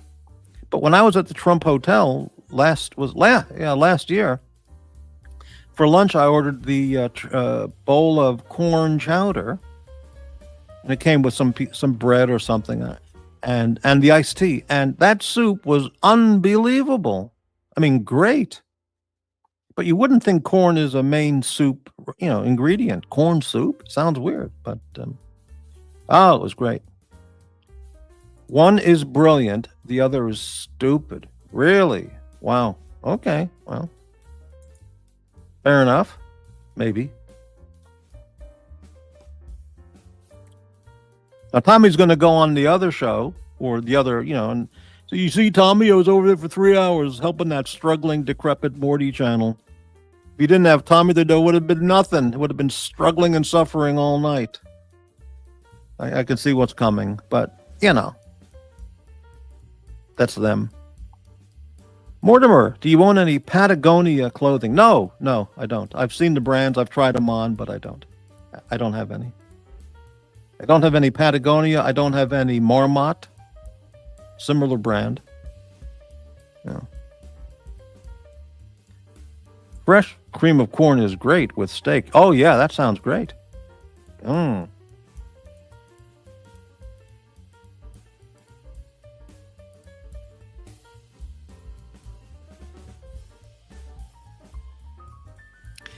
Tommy, you would have been fine. It would be the other viewers who would have been struggling. Well, they're struggling all the time I do a show.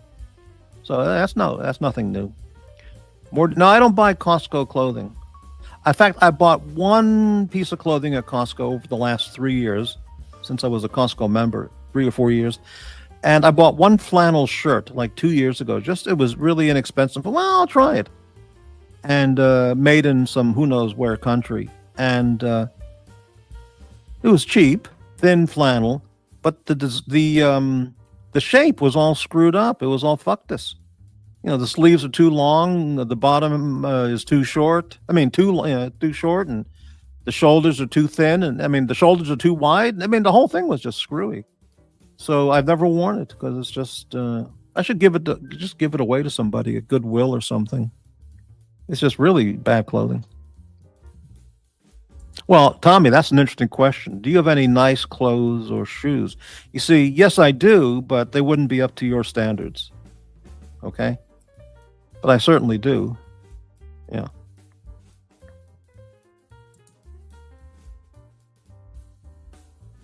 They're so exclusive, I don't even remember the brand names. That's how elite they are.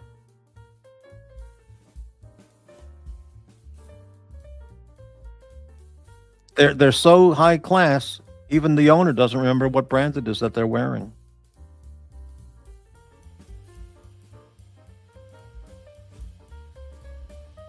Let's hear some brands. Really?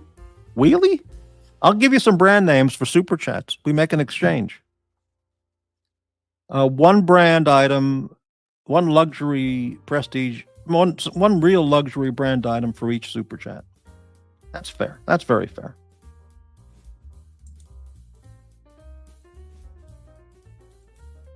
Yeah, when you're in Japan, when you're living in Japan and you're putting your shoes on and off all day long, Velcro shoes or loafers are what everybody wears. There's no point in having laced dress shoes or laced sneakers in Japan because you're taking your shoes off at a restaurant, at a hotel, a hotel room, at a guest room, at someone's home, someone's apartment, a restaurant. Shoes on, off, on, off, on, off. So smart people in Japan use Velcro shoes or loafers. That's a fact. Whatever. Morty was wearing bathing ape in Japan. I'm not familiar with bathing ape. Here, give us a teaser. All right, I'll tell you in Japan they call them a muffler, a winter muffler, but we would say scarf, a cashmere scarf, muffler. So there's the teaser. Yeah, I don't remember the brands because I'm not a brand guy. I don't care about brands. I just want the one I want, and if it's quality, then I think more about how good it is than, being some dickhead just flashing and flaunting brand name stuff. $2 super sticker. Thank you very much for the channel support, Mac Lobster. I know the cufflinks I have are Cartier. Okay, and they're the black. They're classic. They're black. I can't remember. I think it's onyx, right? On the silver cufflinks.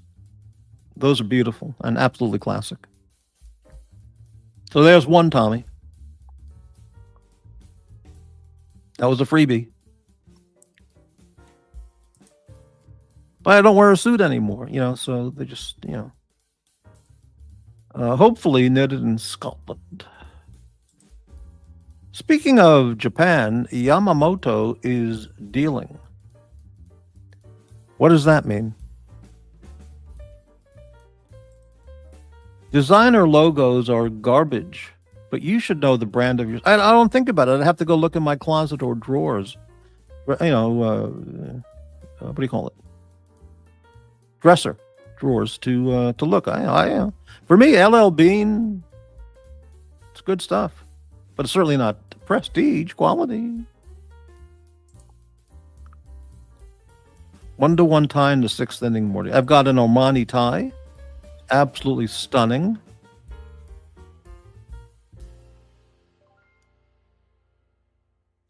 I only have the one because the others are all very good, but that one's for super special occasions. Special affair.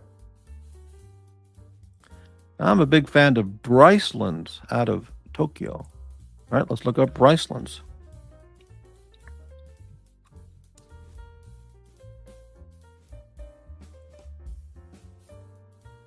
Okay, let's see what this is. Looks like Uniqlo kind of stuff. I'll save it and look at it later. There you go. No, I don't have any Savile Row suits. I used to have an Austin Reed, beautiful sport coat, beautiful.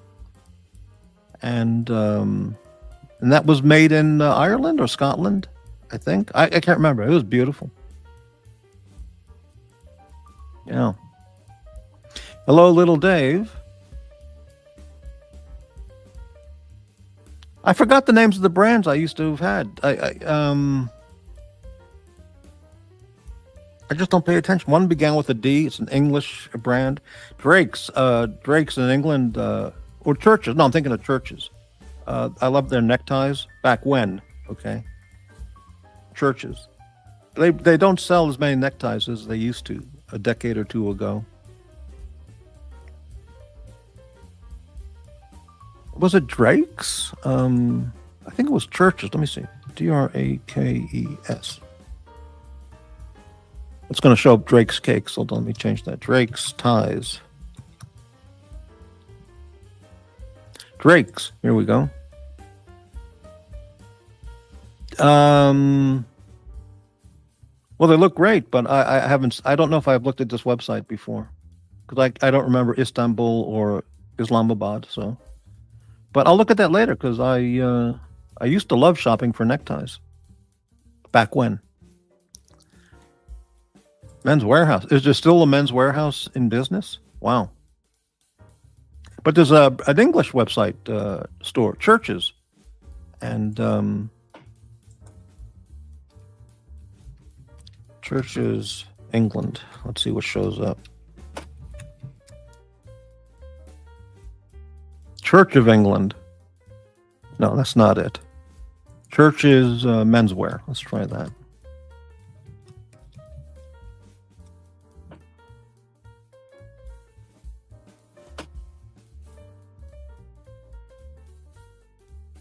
Jesus. Churches, neckties, London.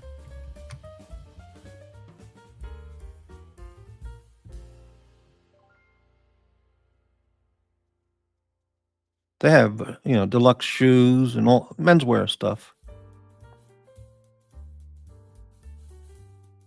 Churches, Bond Street, is that it? Yeah, that might be it.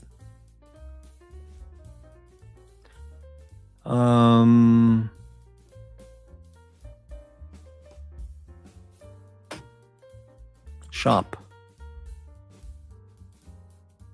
No, I don't think this is it. It was a different store. This is a store that sells all the different brands.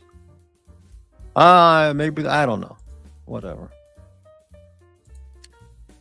Peasantry clothing. Nothing wrong with peasantry clothing. Lots of billionaires and millionaires don't flaunt their wealth, Howard Hughes told the staff to get some beat up 57 Chevys so he could drive around unnoticed. What do you think of that, Tommy? Someone who comes from your background wearing these clothes, how did you end up like this? It's a hell of a story, Tommy. Drake started with ties. Now they make all kinds of clothing. Good stuff. Little Dave, George Zimmerman. Huh? I have to pay my California taxes. No money left over for expense. Well, I don't have any need for a suit. I have suits, but I don't wear them anymore. There's nothing going on. Maybe, rarely. Not never, but rarely. It's just, yeah. Yeah, Tommy, did you ever see the movie with Tommy Lee Jones, The Amazing Howard Hughes? It was a movie for TV in the 70s. Extremely good. And Tommy Lee Jones was excellent, did an excellent job. I'm sure you can find it, The Amazing Howard Hughes, Tommy Lee Jones. You'll really like that, Tommy, unless you say it's dated and garbage. Maybe I did look at Drake's in the past. I don't remember. Yeah. Yeah, Howard Hughes. When he was living in Las Vegas, he told his staff, his Mormon guys, on his team, yeah, get some '57 Chevys, some late '50s Chevys, and that'll be perfect for driving around. No one will notice me at all. Tommy, it's a terrific film. Terrific. It didn't get the best reviews. Well, don't listen to those people. Listen to me. I'm going to steer you right. Yeah, watch it, Tommy. I think you'll like it. If you don't, well, we can talk about that. E. Marinella or Zegna ties. I know Zegna brand. I don't know E. Marinella. If I did, I don't know them now. I don't remember. There's another Italian brand I bought. Began with a C. Beautiful, beautiful neckties. What the hell is it called? Nordstrom sold them. That's where I got it. And I can't remember the brand name. Yeah, I can't remember. Just beautiful stuff. Check out Shibumi. Shibumi. All the millionaires here flaunting their wealth. And I can't even buy a package of Charmin toilet paper. Nobody cares. Okay, Shibumi Shade, is that it? What do they sell? They sell umbrellas for the beach. Beach gear. Unbelievable. Luxury beach gear, is that what it is? There's other Shibumi stuff. So, I don't know. Wind-powered... What is this shit? Wind-powered beach canopy with wind assist. Provides 150 square feet of shade. Compact and easy to carry. Set it up in 3 minutes. $300. Wow. There you go. Oh, Shibumi ties. I didn't see those anywhere. Let's try it again. The necktie departments in Japanese department stores are just beautiful. So far advanced from American necktie design and quality. Just phenomenal. And different patterns and designs completely. Okay, here it is. Shibumi Firenze. Okay. Let's take a look. If this is where Tommy shops, it's got to be, up there, baby. Okay. Store locator. Where can you buy Shibumi? London. Munich. Italy. China. Thailand. Taiwan. Australia. All right. Do they have any store in the U.S.? Let me look at them. No, nothing in the U.S. The nearest store to the U.S. would be in the U.K. All right, let's look at their stuff. Ties.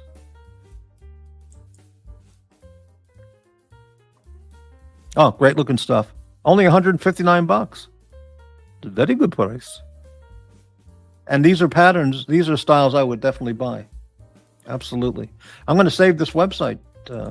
Check it later. I've got about a dozen ties, but I don't wear them anymore. There's no reason. Canali. That was it. That was it, Bradley. Canali. I had a Canali tie that was absolutely gorgeous. I mean, just stunning. You wouldn't believe who I wore that tie with when I went to dinner with a certain person. You would not believe it, so I won't tell you. I bought the tie especially for that dinner. Oh, man, it was beautiful. And Nordstrom's. It was at Nordstrom's. They sold Canali. Yeah, listen, I used to share the screen all the time. For some reason, I'm not able to do the screen share function. I can share photos, but not. So I have to figure that out. But every day I don't get around to it. McLobster, what a great suggestion. Shibumi, really nice stuff. Looks just great. There's a store in Tommy. There's a shop in uh, South Carolina called, yeah, Tommy, look it up. Ben Silver, Charleston, South Carolina. Very upscale, but conventional, classic, upscale, snooty, North Shore, Long Island, Nantucket design stuff. You'll probably love it. So take a look at Ben Silver, Charleston, South Carolina.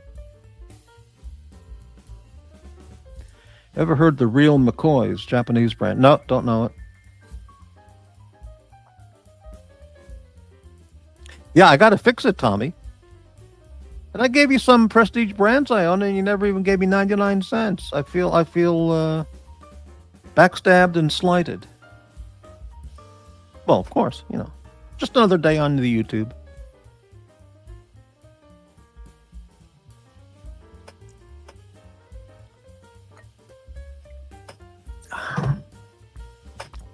McCoy's cuts are exact to the old stuff, so the proportions are 1950s and 60s. Really? All right, I'm going to look that up.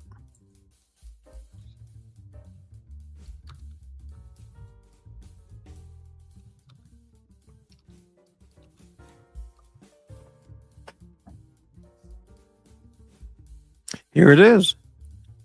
The website is therealmccoys.com. And I'll check it out later. Good information. Exact repros. Wow.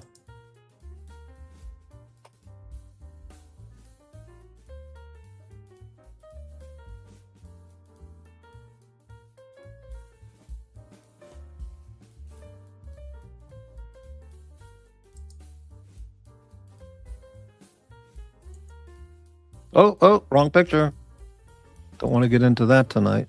That bullshit.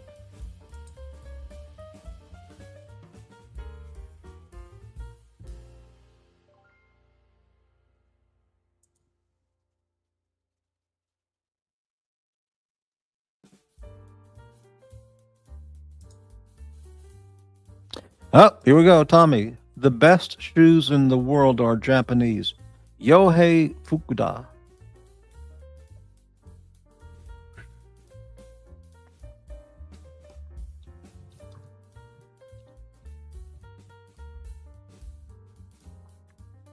Here it is. Yohei Fukuda website. YoheiFukuda.com. And what makes them the best in the world, Tommy? Hand lasted, hand welted, that are we offer ready to wear and made to order shoes in a variety of widths, D, E, F, and G. I've never heard of a G width.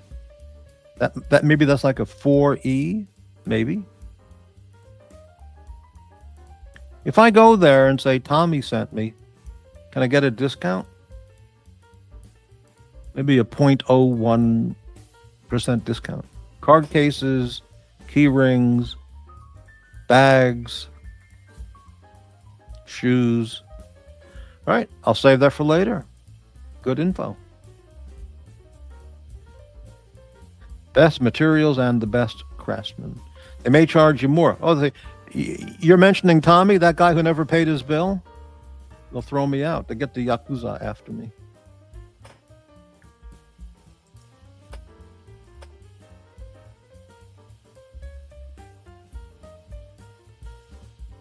I feel like a good dinner tonight, not the usual refried beans.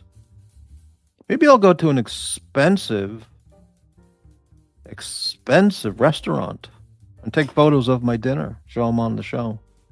Then I'll say, I need money. Help me now. Send money. Maybe not.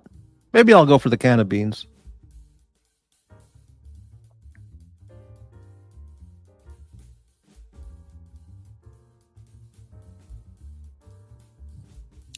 Do you go to restaurants by yourself? Well, sometimes I have.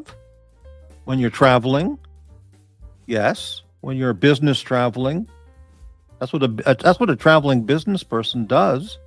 They'll go in a hotel restaurant by themselves, or a room service. Going through a drive-through. Drive-through is a fast food restaurant.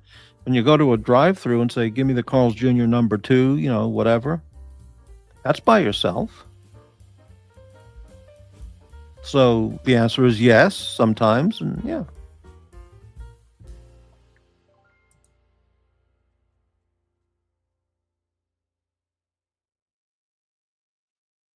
If you're driving down the street and it's lunchtime and you're really hungry and you see a Chick-fil-A, somebody will just park the car and go inside. That's dining by yourself at a restaurant. Do you find that unusual? Wow. Oh, we got to vote for beans. Okay. Bean content. Can't have every meal delivered, Tommy.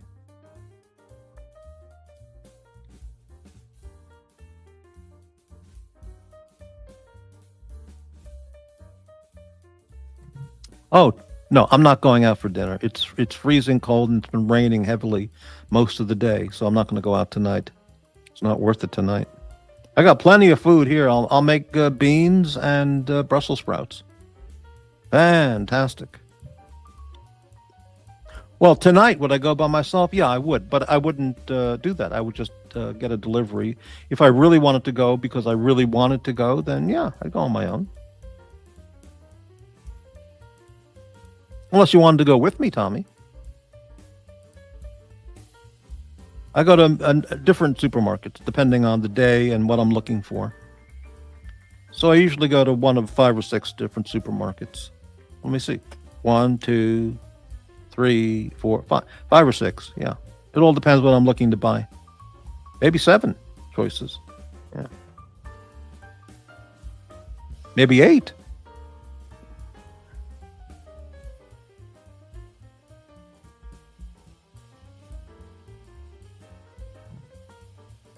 Tommy, what supermarket do you go to?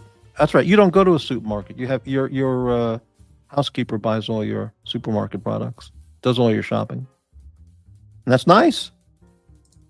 Way to go, man.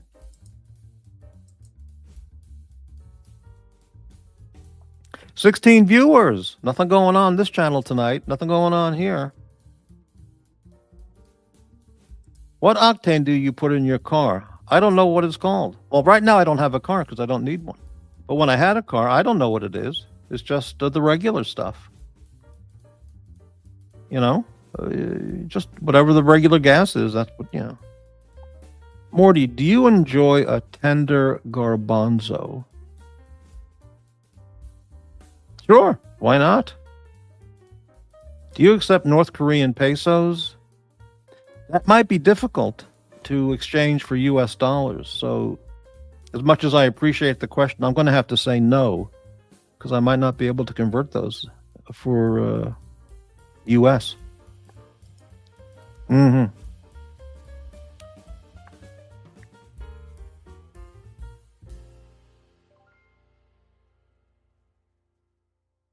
Two hours and a half of minimal quality content in a relaxed format without face blasting. There you go. Do you fill your tears with pure nitrogen? Now, what does that mean, your tears? Can you explain that, Tommy? Tommy, what the hell are you doing 3 hours on my 2.5 hours on my show with all these questions? Oh, tires. Okay.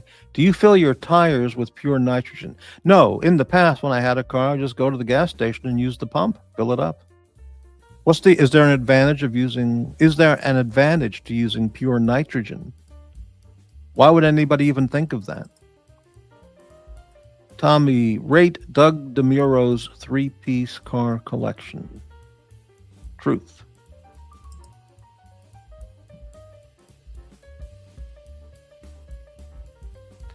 Amazing.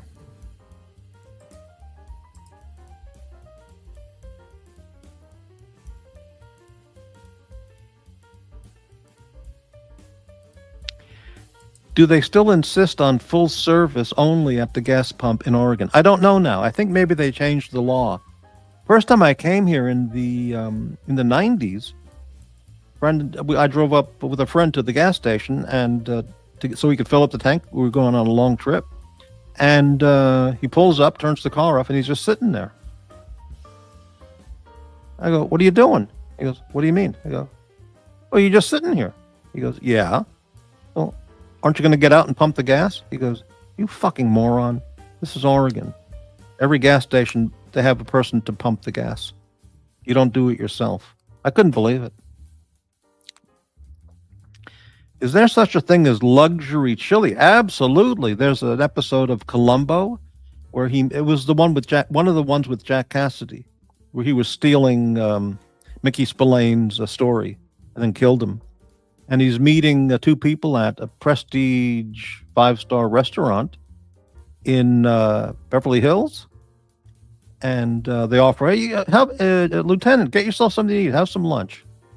So he asked the chef, the French-speaking chef, "Can I get a bowl of chili?" Of course, he was looked down upon. But the guy, the chef, made him some special chili, and Columbo took a taste, and he was flipped out. He goes, "My God, this is unbelievable." So yes, there is luxury chili. And I forgot the name of that restaurant, but I used to know it. I can't remember. I know exactly where it is. Yeah. Pure nitrogen is a gimmick some dealers tell you about. Ambient air has over 70% nitrogen already. They say nitrogen doesn't escape from the tire as easily. Unbelievable. Tommy does not pump gas. Yeah, Columbo loves chili. He ate chili usually most episodes. Yeah, well, often. Columbo had the best guest appearance of any show. Johnny Cash was a favorite. Well, the early years of Columbo had guest stars, famous guest stars in each episode. And by the 5th season or something like that, 6th season, they changed it. And they hired nobody actors for the lead villain, for the murderer role. Nobodies. And I don't know why they did that, because the shows weren't as good. And he was executive producer, so maybe he decided we don't need the famous actor. The story's enough. We'll save money. But I don't know why they changed that format of having a guest star being the murderer. But I was last there in 2018. I was fascinated that they insisted on it. Made me a VIP. You were where? At the gas station? Yeah, I don't know. Whatever. Another great comedian, Don Rickles. I never, ever found Don Rickles funny. Never. And I have Don Rickles stories, but I'm not going to tell them. But not here. But I never found him funny. His whole humor was based on a World War II era audience. If you were around back then that was his audience. Every one of his bits was referring to World War II stuff, Japan's the enemy, the German soldiers, and I just never found him funny. I actually saw him in concert when I was a kid at the Westbury Music Fair. If I remember, we went to see Bill Cosby, and Don Rickles was the opening act.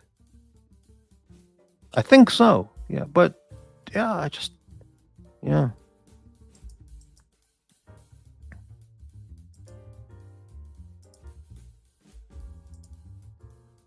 Yeah, well, it's what you like, whatever. Yeah.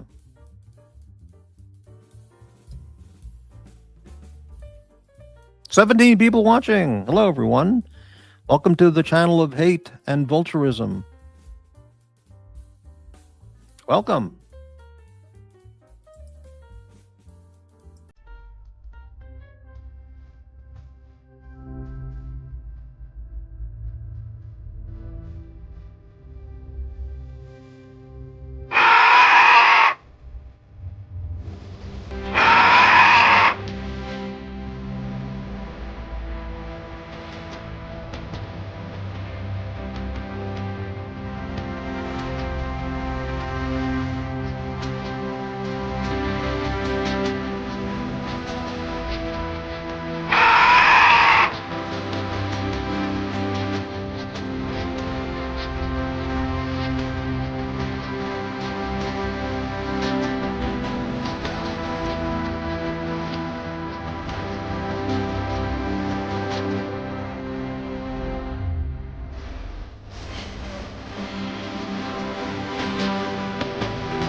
Yeah. Hey, Tommy, back some a little bit ago, I gave you some freebies of luxury products I have, brand names, and as a teaser, which you said, give me some teasers first, and then, but you never sent anything.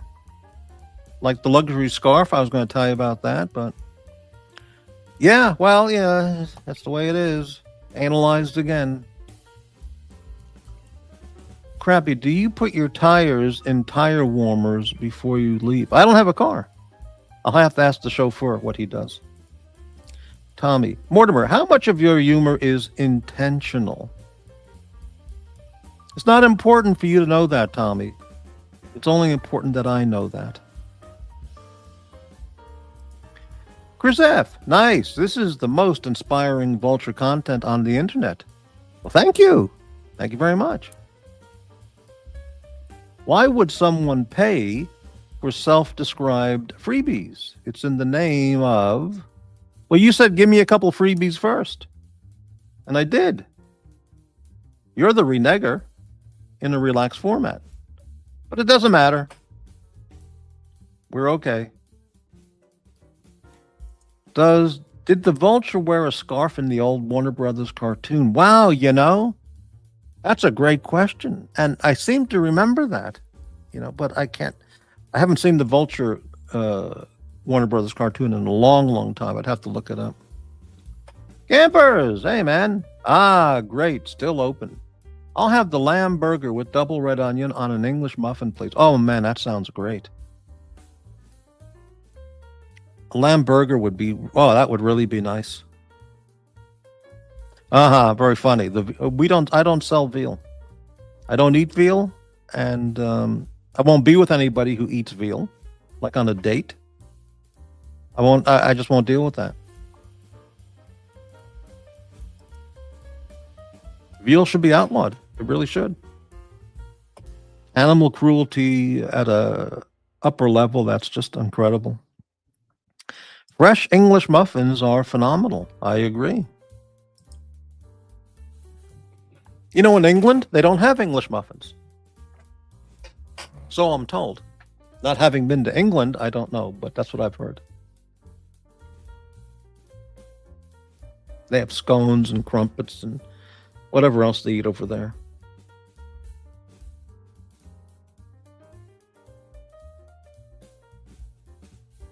They're American muffins, biatch. Absolutely right.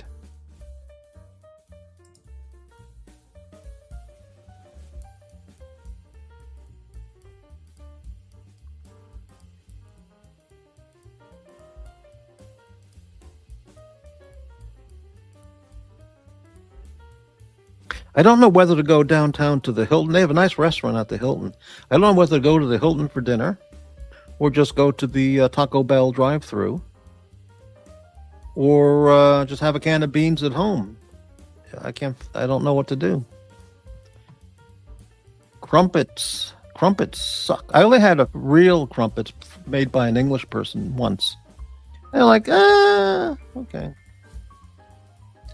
Mort, if I or anyone else was on the panel, what would the topic be? Who the hell knows? We've been talking about luxury shit for the last hour or two. Sopranos, it could be anything. Vultures. Rich and famous lifestyles. But not cock talk. That's the other channels. Look up the original Spider-Man villain, the Vulture. Wow. Looks more like a guy who's returning the soup at a diner. Really? Right, I know what you mean. Foie gras would be great on an English muffin with reduced balsamic. I'm not going to eat foie gras. Sorry. I'm not going to associate with anybody on a date who would order foie gras.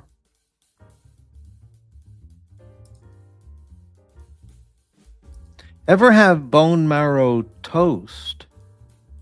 Not that I recall. I've had the bone marrow soup, where that's the primary base of the soup is pork bone or, whatever. What other strange proclivities do you have, Morty? A passion for cabbage? Yeah, the kind that's green that you can fold and put in your luxury wallet. Oh, I see. I missed the shoe chat. I'm looking at a few Alden loafers. Well, no. Alden, that's for peasants. If Tommy doesn't buy Alden shoes. No. Ever have escargot? Yes, I have had escargot. I had escargot with somebody at dinner that I'm not going to tell you who it was. But they ordered it, and they said, hey, let's all get escargot. And so we all had it, and I thought it was so stupid because it's just this little thing soaked in garlic and butter that you eat on bread, and it's just like, well, this is stupid. I'd rather have chopped liver on rye, but, it's just a stupid thing to eat. Think about it, same as caviar. Who the fuck would eat fish eggs? At extreme high prices. It's stupid. But, But in Japan, I eat fish eggs all the time because that's the different kinds of fish eggs because that's what they eat. Foie gras tastes absolutely sublime. Well, glad you enjoy it. Alden is better than Alan Edmonds. Good job, campers. Campers. Full strap campers, only way to go. Alan Edmonds was once good, not anymore. Yeah, soaked in garlic, baby. It was okay. Wow. Next thing you know, we're going to be talking about fragrances on this channel, which, you get 10, 20 guys together and they're all talking fragrances. I mean, like, come on, man. I mean, that's like, holy Jesus, unbelievable.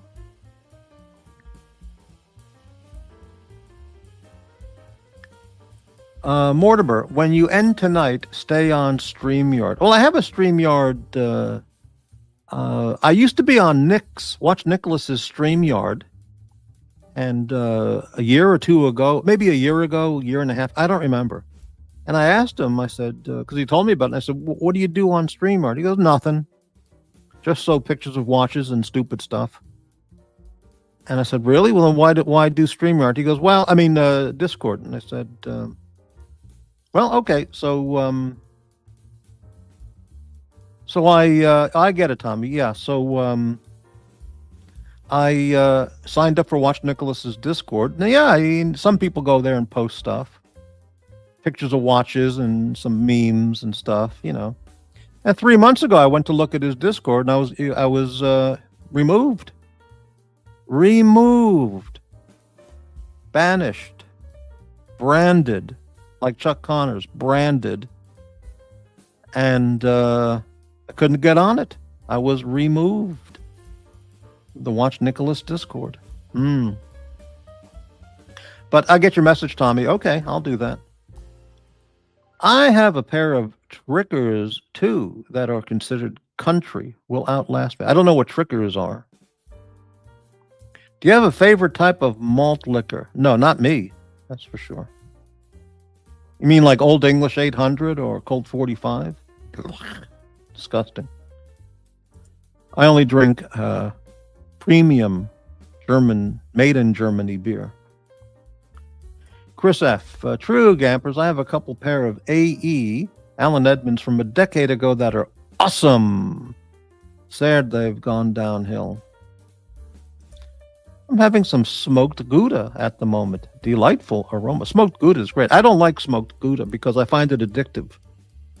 For whatever reason, I don't know why, but it sets off some chemical reaction in my brain, and it's an addictive thing. I love Gouda cheese though, but I don't buy smoked Gouda. Tommy, I have 23 fragrances. Total waste of money. Tommy, I found a channel that you would really enjoy, and I'll send it to you on Instagram after the show or whenever. I'll look up that channel and send it to you. I think you might find it amusing. Okay, so I'll do that after the show sometime, and I'll send you that YouTube link. I think you really find the content to your liking. Cool water is still the king. I was removed around the same time too. LOL. Really? How about that? What did you say that precipitated your removal? Well, I stopped appearing on the Nicholas channel. He did a change of panelists, and so I left. And apparently, around that time or afterwards, he just deleted me from his Discord. That's what I would imagine, because I didn't, Well, it's not an addiction, but it's a trigger. It kind of like triggers me. Like some people eat pistachios and they can't stop, or I don't know, salty peanuts and they just can't stop, or chocolate, and smoked Gouda. There's something about it that one bite's not enough, and so I just don't buy it. Florsheim used to make a hell of a shoe. I used to buy Florsheim way back in the day. They were good. I don't know if they even are around now. What about a fine single malt scotch? Are you asking me? My favorite scotch is Auchentoshan. And I'll type the name in again. It's the greatest scotch I've ever had. And they have some YouTube videos about their distillery. Or I've seen them. Yeah, I mean, amazing product. Absolutely amazing. Supposedly, certain cheeses hit the dopamine receptors like hard drugs. I'm down. Really? Wow, amazing. The Tonight Show is subtitled Tommy's Fashion Week at the Diner. Wow, this is amazing. Imagine being 25 years old and having all this fashion knowledge. I mean, it's amazing. Yeah. I have a loafer from them, I think, Chris. I think they're cheap junk today. Florsheim, maybe. Auchentoshan, the most incredible scotch I've ever had. Unbelievable. Like silk. Like drinking it is just like, I can't describe it any other way. It's like silk, as it goes down the gullet. Ha ha ha! We got a fundraise for the most premium smoked Gouda for Mortar. So he'll buy me smoked Gouda, but he won't help me pay my dentist bill. Ah, okay. Very good. I'd pay to see Mortimer have a smoked Gouda reaction. There's no reaction. It's just an extremely delicious food, and I think it does trigger something off in not only myself, maybe other people do. People have reactions to all kinds of foods, Some people get hives. Some people go into anaphylactic shock.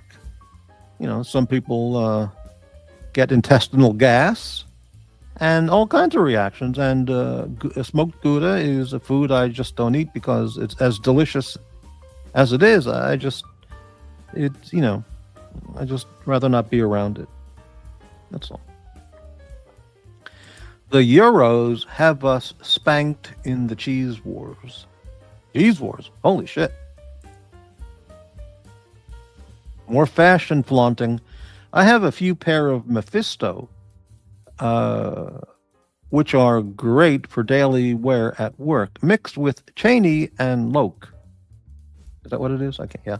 On occasion. Saturday, I wear sneakers, though. Wow. Get a P.O. box. Smoked Gouda inbound. Maybe you'll send me some Harry and David's pears, Tommy? Is that next? Or Hickory Farms? A Hickory Farms Christmas gift box? Wow. See, that's my fate here on the YouTubes. People are willing to send me a box of cheese or Hickory Farms or a box of Tim Tams from Australia or a box of cookies from, but not the money. I don't get the cash. But I'll get a box of crackers from Canada. It's amazing. Not that I don't like crackers from Canada, but, I bet Morty has a couple cashmere scarves from the cold days. I got it in Japan. It was a gift from a lady friend. And she said, I want you to get one. Pick whatever out. Get whatever one you want. And this was in a Japanese department store called Seibu, Seibu.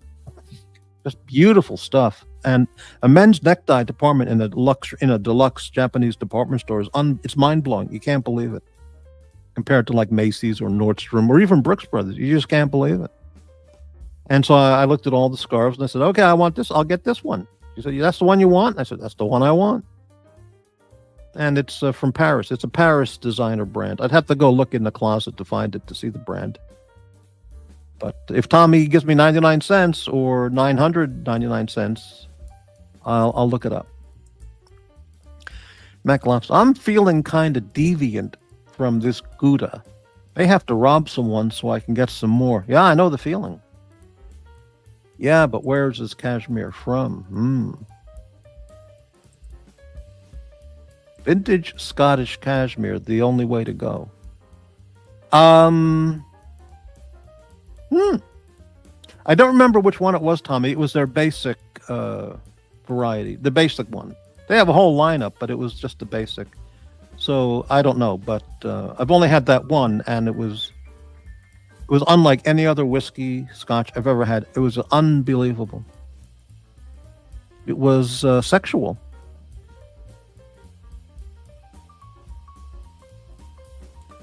Okay, what is this here? What was that comment?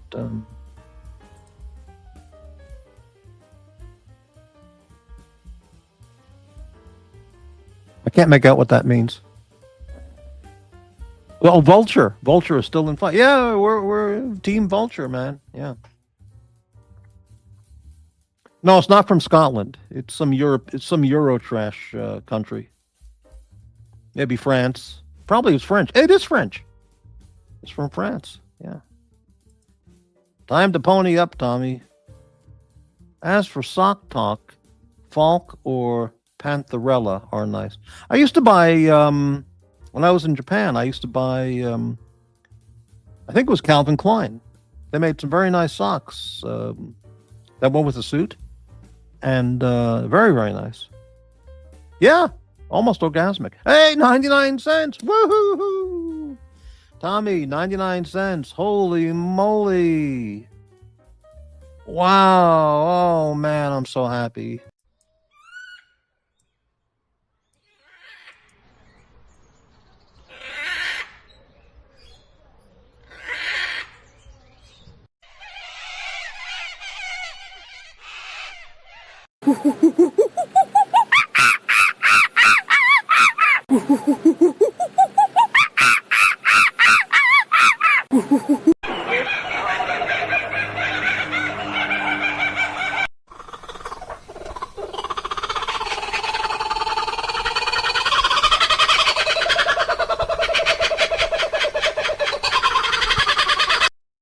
Thank you for the super chat, Tommy.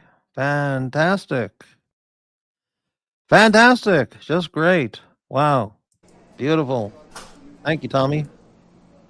What a guy. What a guy. This jazz is much nicer than the merry-go-round melody. Oh, okay. I just changed it to the diner. But I'll put back the music there, the jazz thing.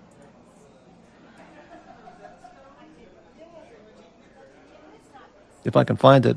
Hang on. There we go.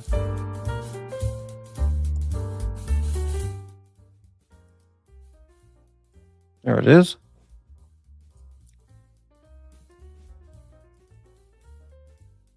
Thank you, Tommy. You did it. Okay. Campers, I have both of those socks. Wow. Do you like cheap processed sausages? Me? No fucking way. What you mean, made out of pig genitals and ears and snouts? Get. The best are William Abraham. You mean socks? Unbelievable. Darn tough socks are my everyday sock. Lifetime guarantee. How can you have a lifetime guarantee on socks? Yeah, Tommy throwing me pocket chains. Peanuts. Peanuts at the elephant park. Susie goes on another channel tonight. It'll be, you see it, $29.99, $9.99, $59.99, $99.99, $9.99, $9.99. I should be grateful for the 99 cents. Well, thank you, Tommy. Belega socks are the best for sneakers in my experience. Unbelievable. Tommy, what's wrong with Land's End or LL Bean or socks to wear with sneakers? Fill me in. What's wrong with that? Nah, well, you know. Morty, are your feet too wide for Nike sneakers? I've never bought Nike sneakers, so I don't know what their sizes are. Mine are, it kind of bums me out sometimes. I used to buy Adidas for sneakers, and they were great. A New Balance, very, very good for walking shoes, sneakers that are also walking shoes. And yeah, don't get me started on Land's End. Land's End product quality has severely declined over the last decade. I mean, severely declined in quality. LL Bean still retains some pretty good quality on stuff I buy. I don't think I've ever had Nike shoes. I wore 2018 Air Force One PlayStations today. I have no idea what that means. Tommy's been here almost 3 hours. So let me break this down. Let me break it down. 0.99 divided by 3 hours. 33 cents an hour. I see I needed a calculator for that. Okay. Yeah, Land's End was bought by Sears like 10 or 20 years ago. I don't remember when that happened. Land's End, another brand that went downhill. Well, all American brands go downhill. It's because of the cheap Chinese labor and product shit.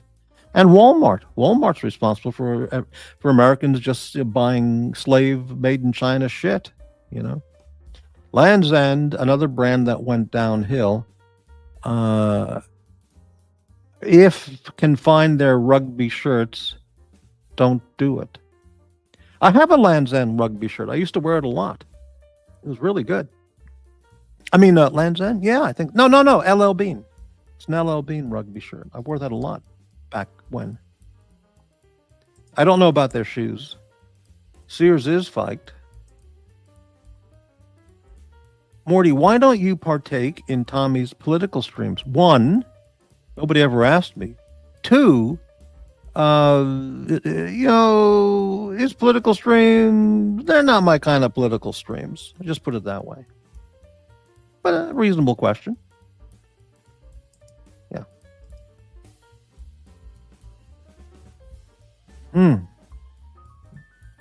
If it's new alt stock, then you can buy it. Okay, got it. Yeah, I bought stuff from Land's End like 20, 30 years ago, and the stuff lasted forever. It was terrific quality. And then 10 years later, or whenever, 10 years ago, I bought the same stuff, and it's totally different. Country of manufacturer is different. The quality is just night and day in terms of good versus shit. So, yeah. I shopped at Structure in the 90s before Sears bought them, too. I'm happy to talk with BBW. Yeah. I think the last time I talked with BBW was on The Dungeon. Maybe once after that, I don't recall. But, Tommy's political shows are on, over there, and no way. Okay, Mortimer, time to wrap it up. Why? Why time to wrap it up? Are you in a hurry to go over to the other channel? Who knows? Doc's watches are amazing, Dave. I'm not aware of Doc's watch collection or watches. Yeah, but he's a wealthy guy, Costco chiropractor office. He's got patients lined up every day. As soon as he unlocks his office at Costco, the people are there, ready to give him money to check their back pain. So he's got a great deal. Neck pain, back pain, ankle pain. What do people go to chiropractors for? Muscle pain, joint pain. I don't know.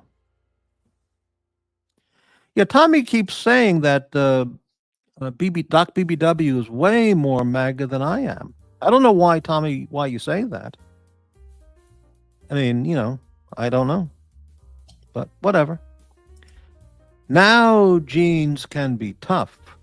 I can't believe we're talking about fashion topics I'm waiting for the fragrance. Oh, we did have the fragrance talk before. Oh, geez, unbelievable. Now jeans can be tough. There are so many new small brands. I can't really be bothered.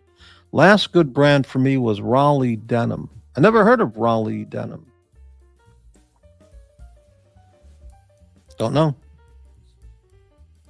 I know Raleigh bicycles. Those were great back when I was way back when. Made in England. That's what it said on the little nameplate. Made in England.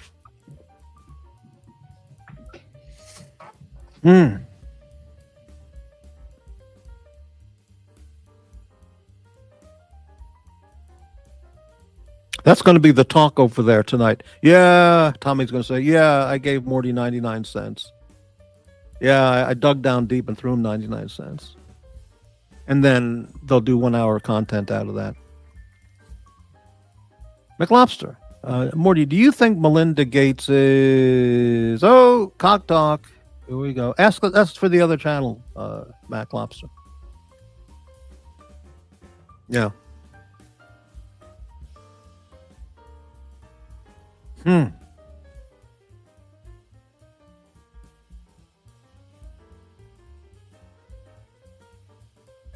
I thought Tommy was your new producer. No, never had any discussions with Tommy about being the channel producer. You're not real MAGA? Really? Well, I don't know what it means to be under Tommy's criteria, what it means to be real MAGA. So, Chris, you used to be able to buy a pair of jeans at the store. Now it's all fiked. Fiked and fisted. You're absolutely right. Fiked, fisted, and analyzed. Yep.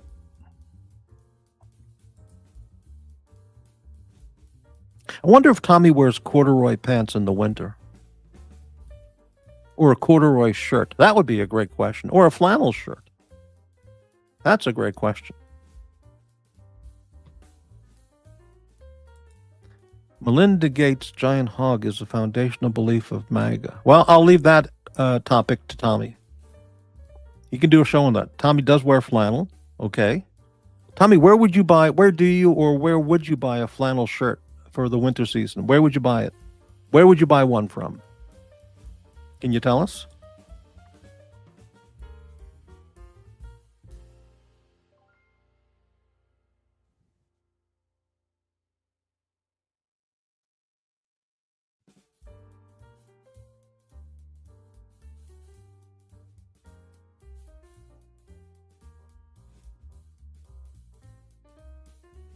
No answer. Well, okay. Very good. 3 hours and 8 minutes. We are getting towards the end of the show.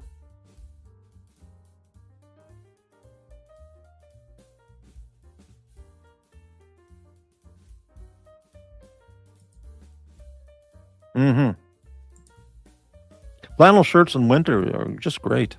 And corduroy shirts too. Corduroy pants. Fantastic. But you have to go to Paris to get the proper flannel and corduroy pants. Flannel shirts, corduroy pants, you know.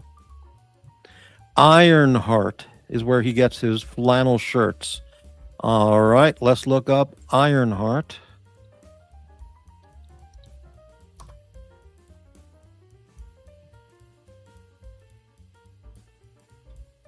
Ironheart flannel.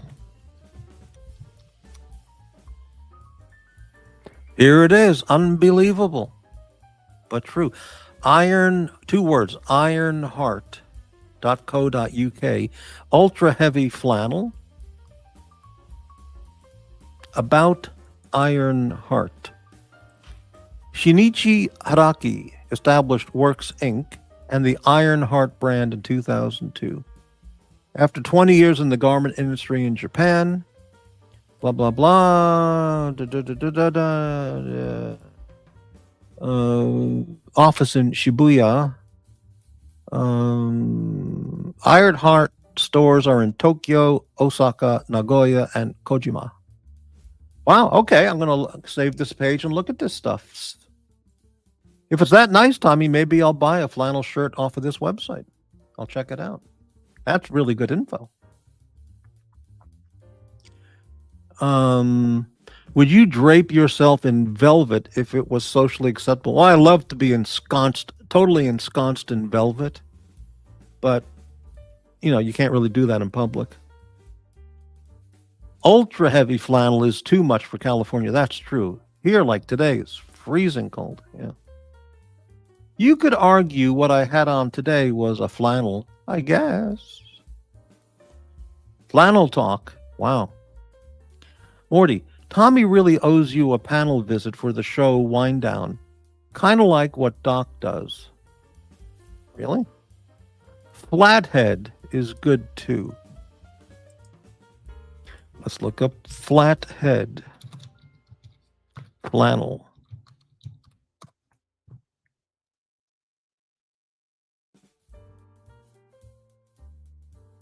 Here it is. Franklin and Poe. Is that what it is? Franklin and Poe, the flathead. Flannel made on Japanese vintage machines. Founded in Nagano Prefecture in 1996. Founder Kobayashi-san created the... Okay, I'm going to save that. Tommy likes buying luxury Japanese products. How about that? The flathead. Here's another website, Vermont Flannel Company. It just happened to show up. I don't know. I'll look at that later. But that's not luxury.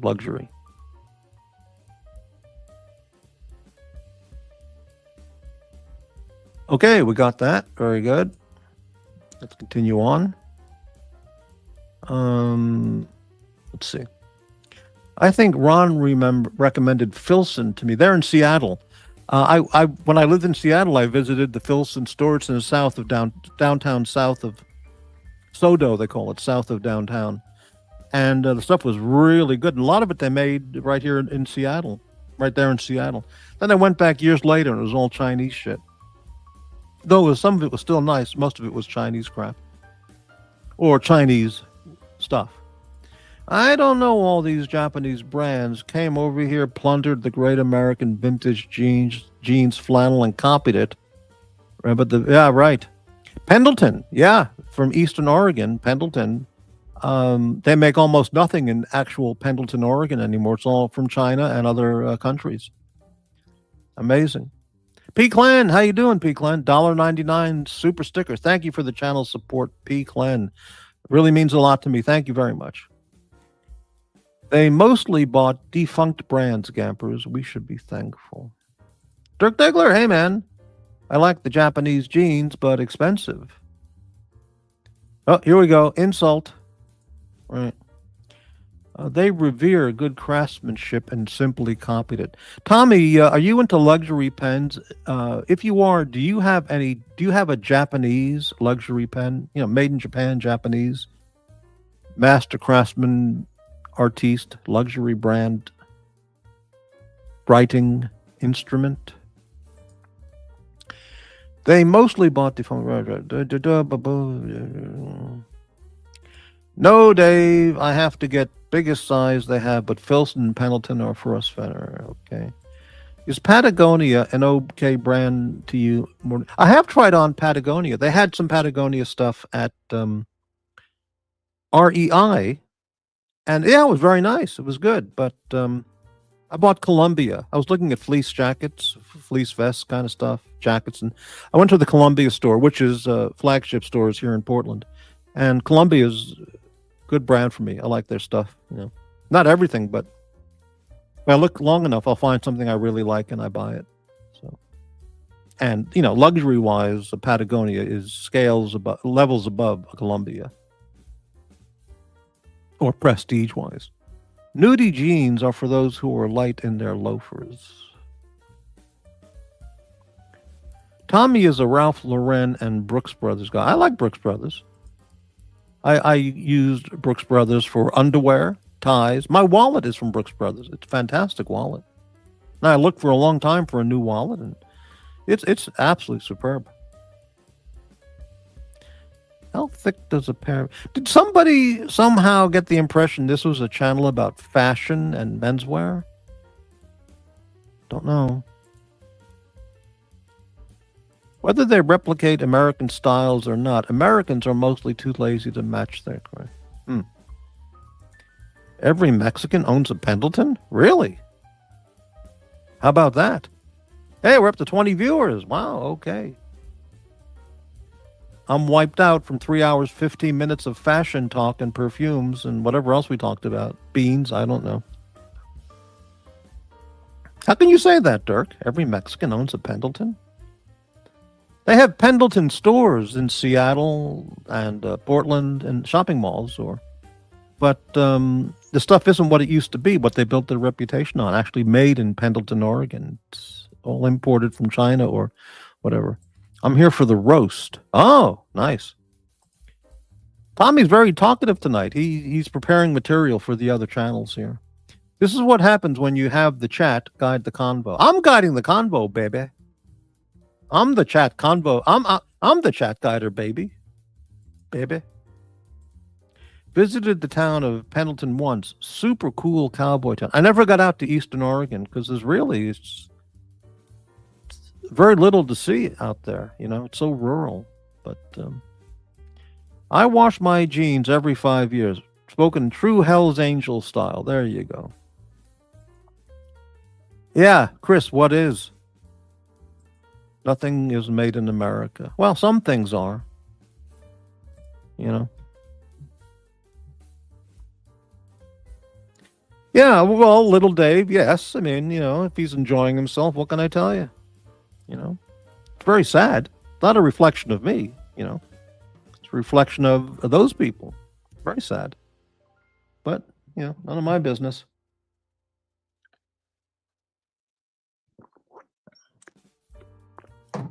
Yeah.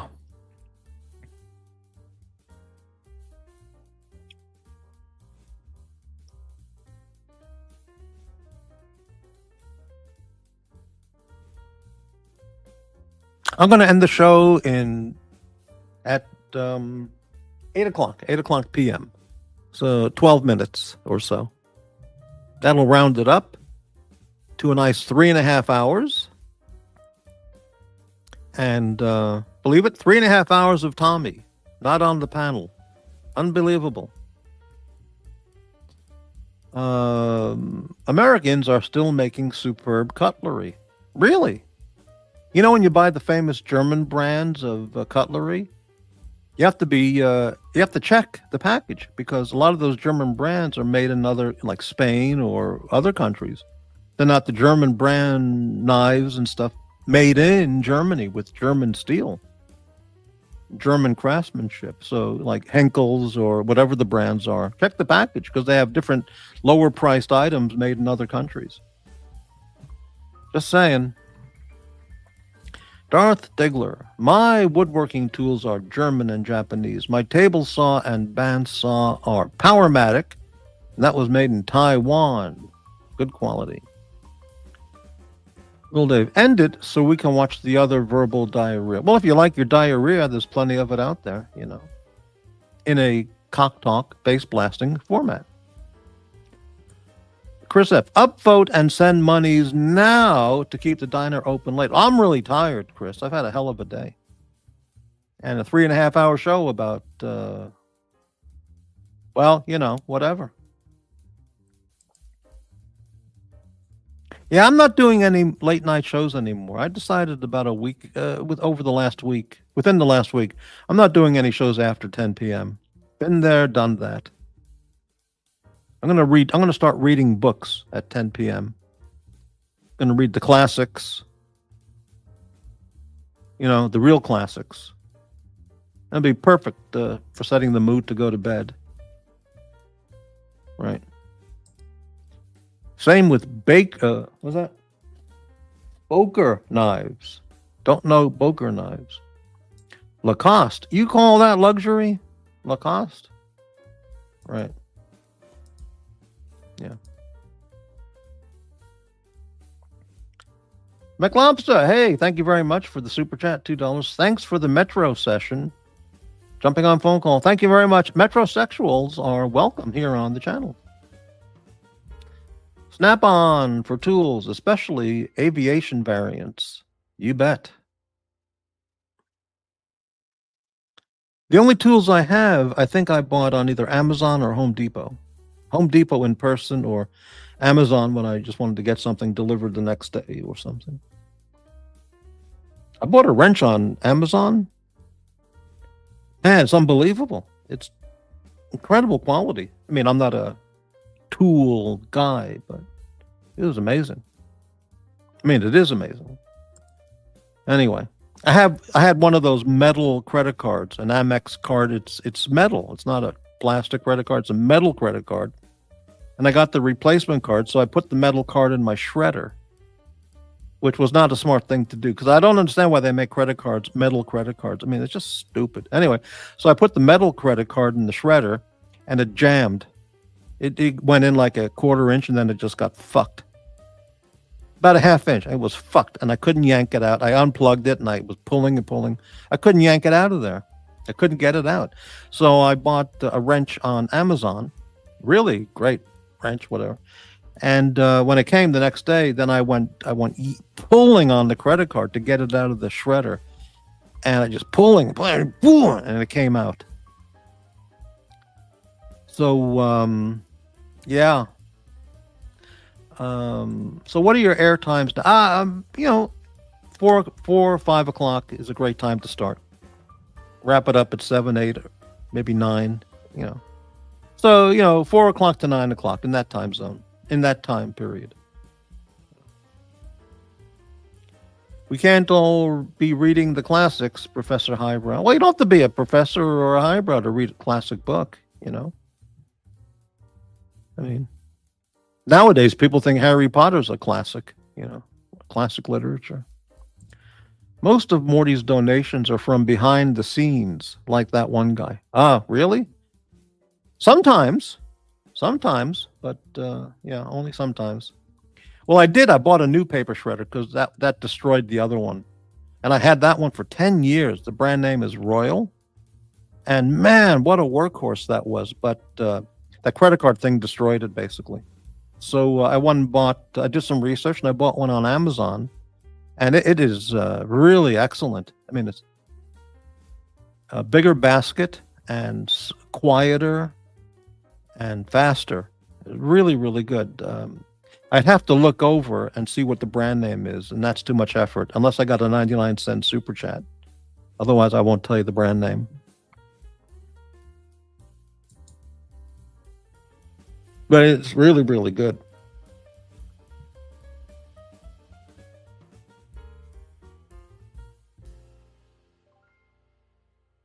And we got about 7 minutes left.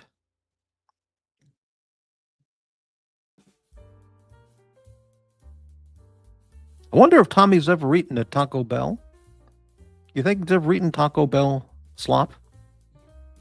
Even as a little kid? Maybe he only ate foie gras as a little kid with veal parm sandwiches. Yeah, I like my shredder. It's really good. I got it half a year or a year ago. It changed my life. It's so good. Oh, here we go. My parents never took us to fast food. Yeah, but when you were a teenager, college age teenager, didn't you go with your fellow Yaleys and go to Taco Bell and McDonald's and all that shit? Maybe you never did.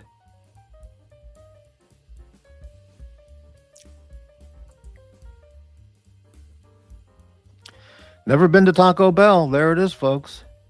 Well, you're not missing anything. It's just slop. But there you have it.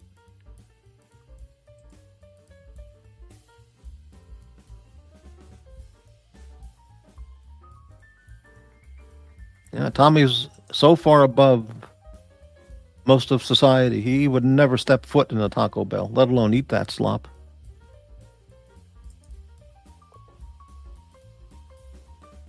I think when Tommy's hungry, he just buzzes the intercom in his bedroom, and he tells the housekeeper, "Yeah, make me a BLT and a chocolate milk," and then they bring it up to his room. On fine French porcelain dishes. First time McDonald's, Tommy was 20. Well, better late than never. Well, maybe.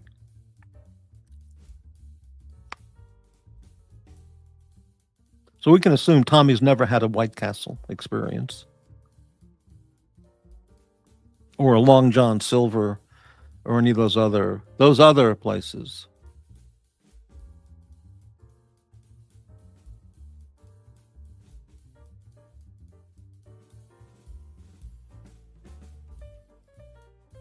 All right, I got 4 minutes, 4 or 5 minutes, and then we're going to pull the plug. Last chance for comments, channel support, or big fuck yous to Morty, whichever. Intercoms. Wow. They're the intercom people.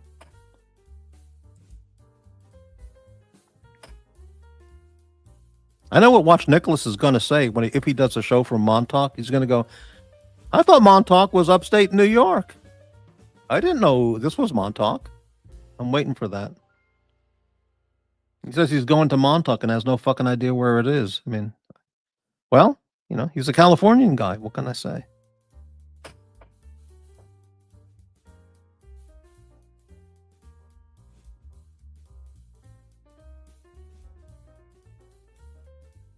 Who wants to make my day with a $20,000 wire transfer? Anybody?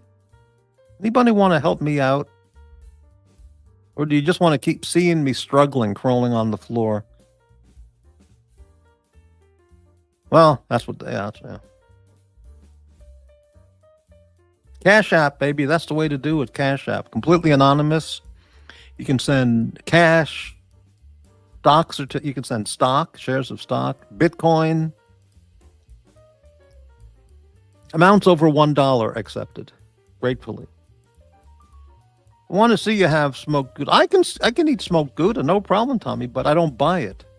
Because let's say it's a half pound or a pound thing of smoked Gouda, all wrapped up nice, from the Netherlands. Yeah, I mean, it's fantastic, but it's just, I just want to go back to the fridge and just keep picking at it. And, I don't need that much cheese in one day. So other cheese doesn't consume my thoughts like Gouda or smoked Gouda. I have Ko-Fi. I've got Ko-Fi, baby. Nobody has ever sent me anything on Ko-Fi. All the Ko-Fi information, it's in the description right under the video screen. I've got it, baby. Ko-Fi, StreamYard, Ko-Fi, Cash App, PayPal, Super Chats, Super Thanks, whatever. Doesn't matter. I can talk about this all night long. No one's going to send me anything. Yeah, that's the way it is.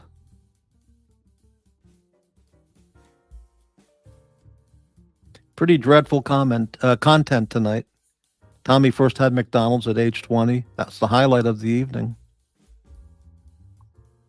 Actually, Tommy hit it off big. He got four winner comments in a row earlier in the show.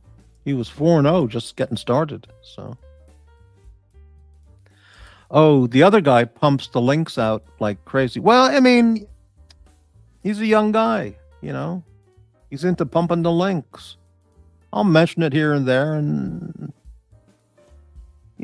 what can I do? That's enough. I'm not out pumping and greasing the audience. Pump, pump, pump.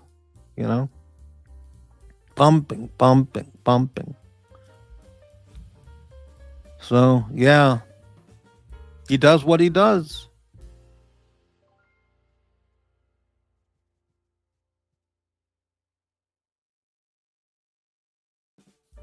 Maybe somebody will send me an anonymous $5,000, $10,000, $20,000 behind the scenes secret support donation contribution.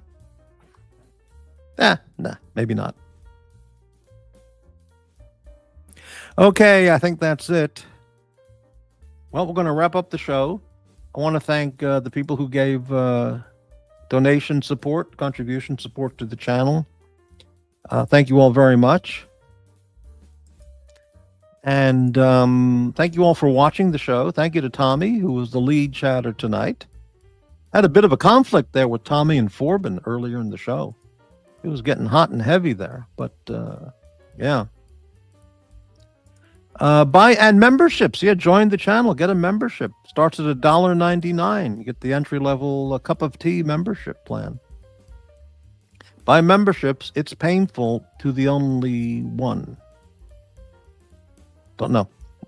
Yeah, memberships. Join the channel. Okay, that'll end the show. Thank you all very much for watching and supporting the show tonight. Stay tuned to YouTube for the hate later this evening. The hate, lies, and viscountness and gayness. It'll be all over YouTube tonight on the other channels. So that concludes tonight's show. And see you later. Good night.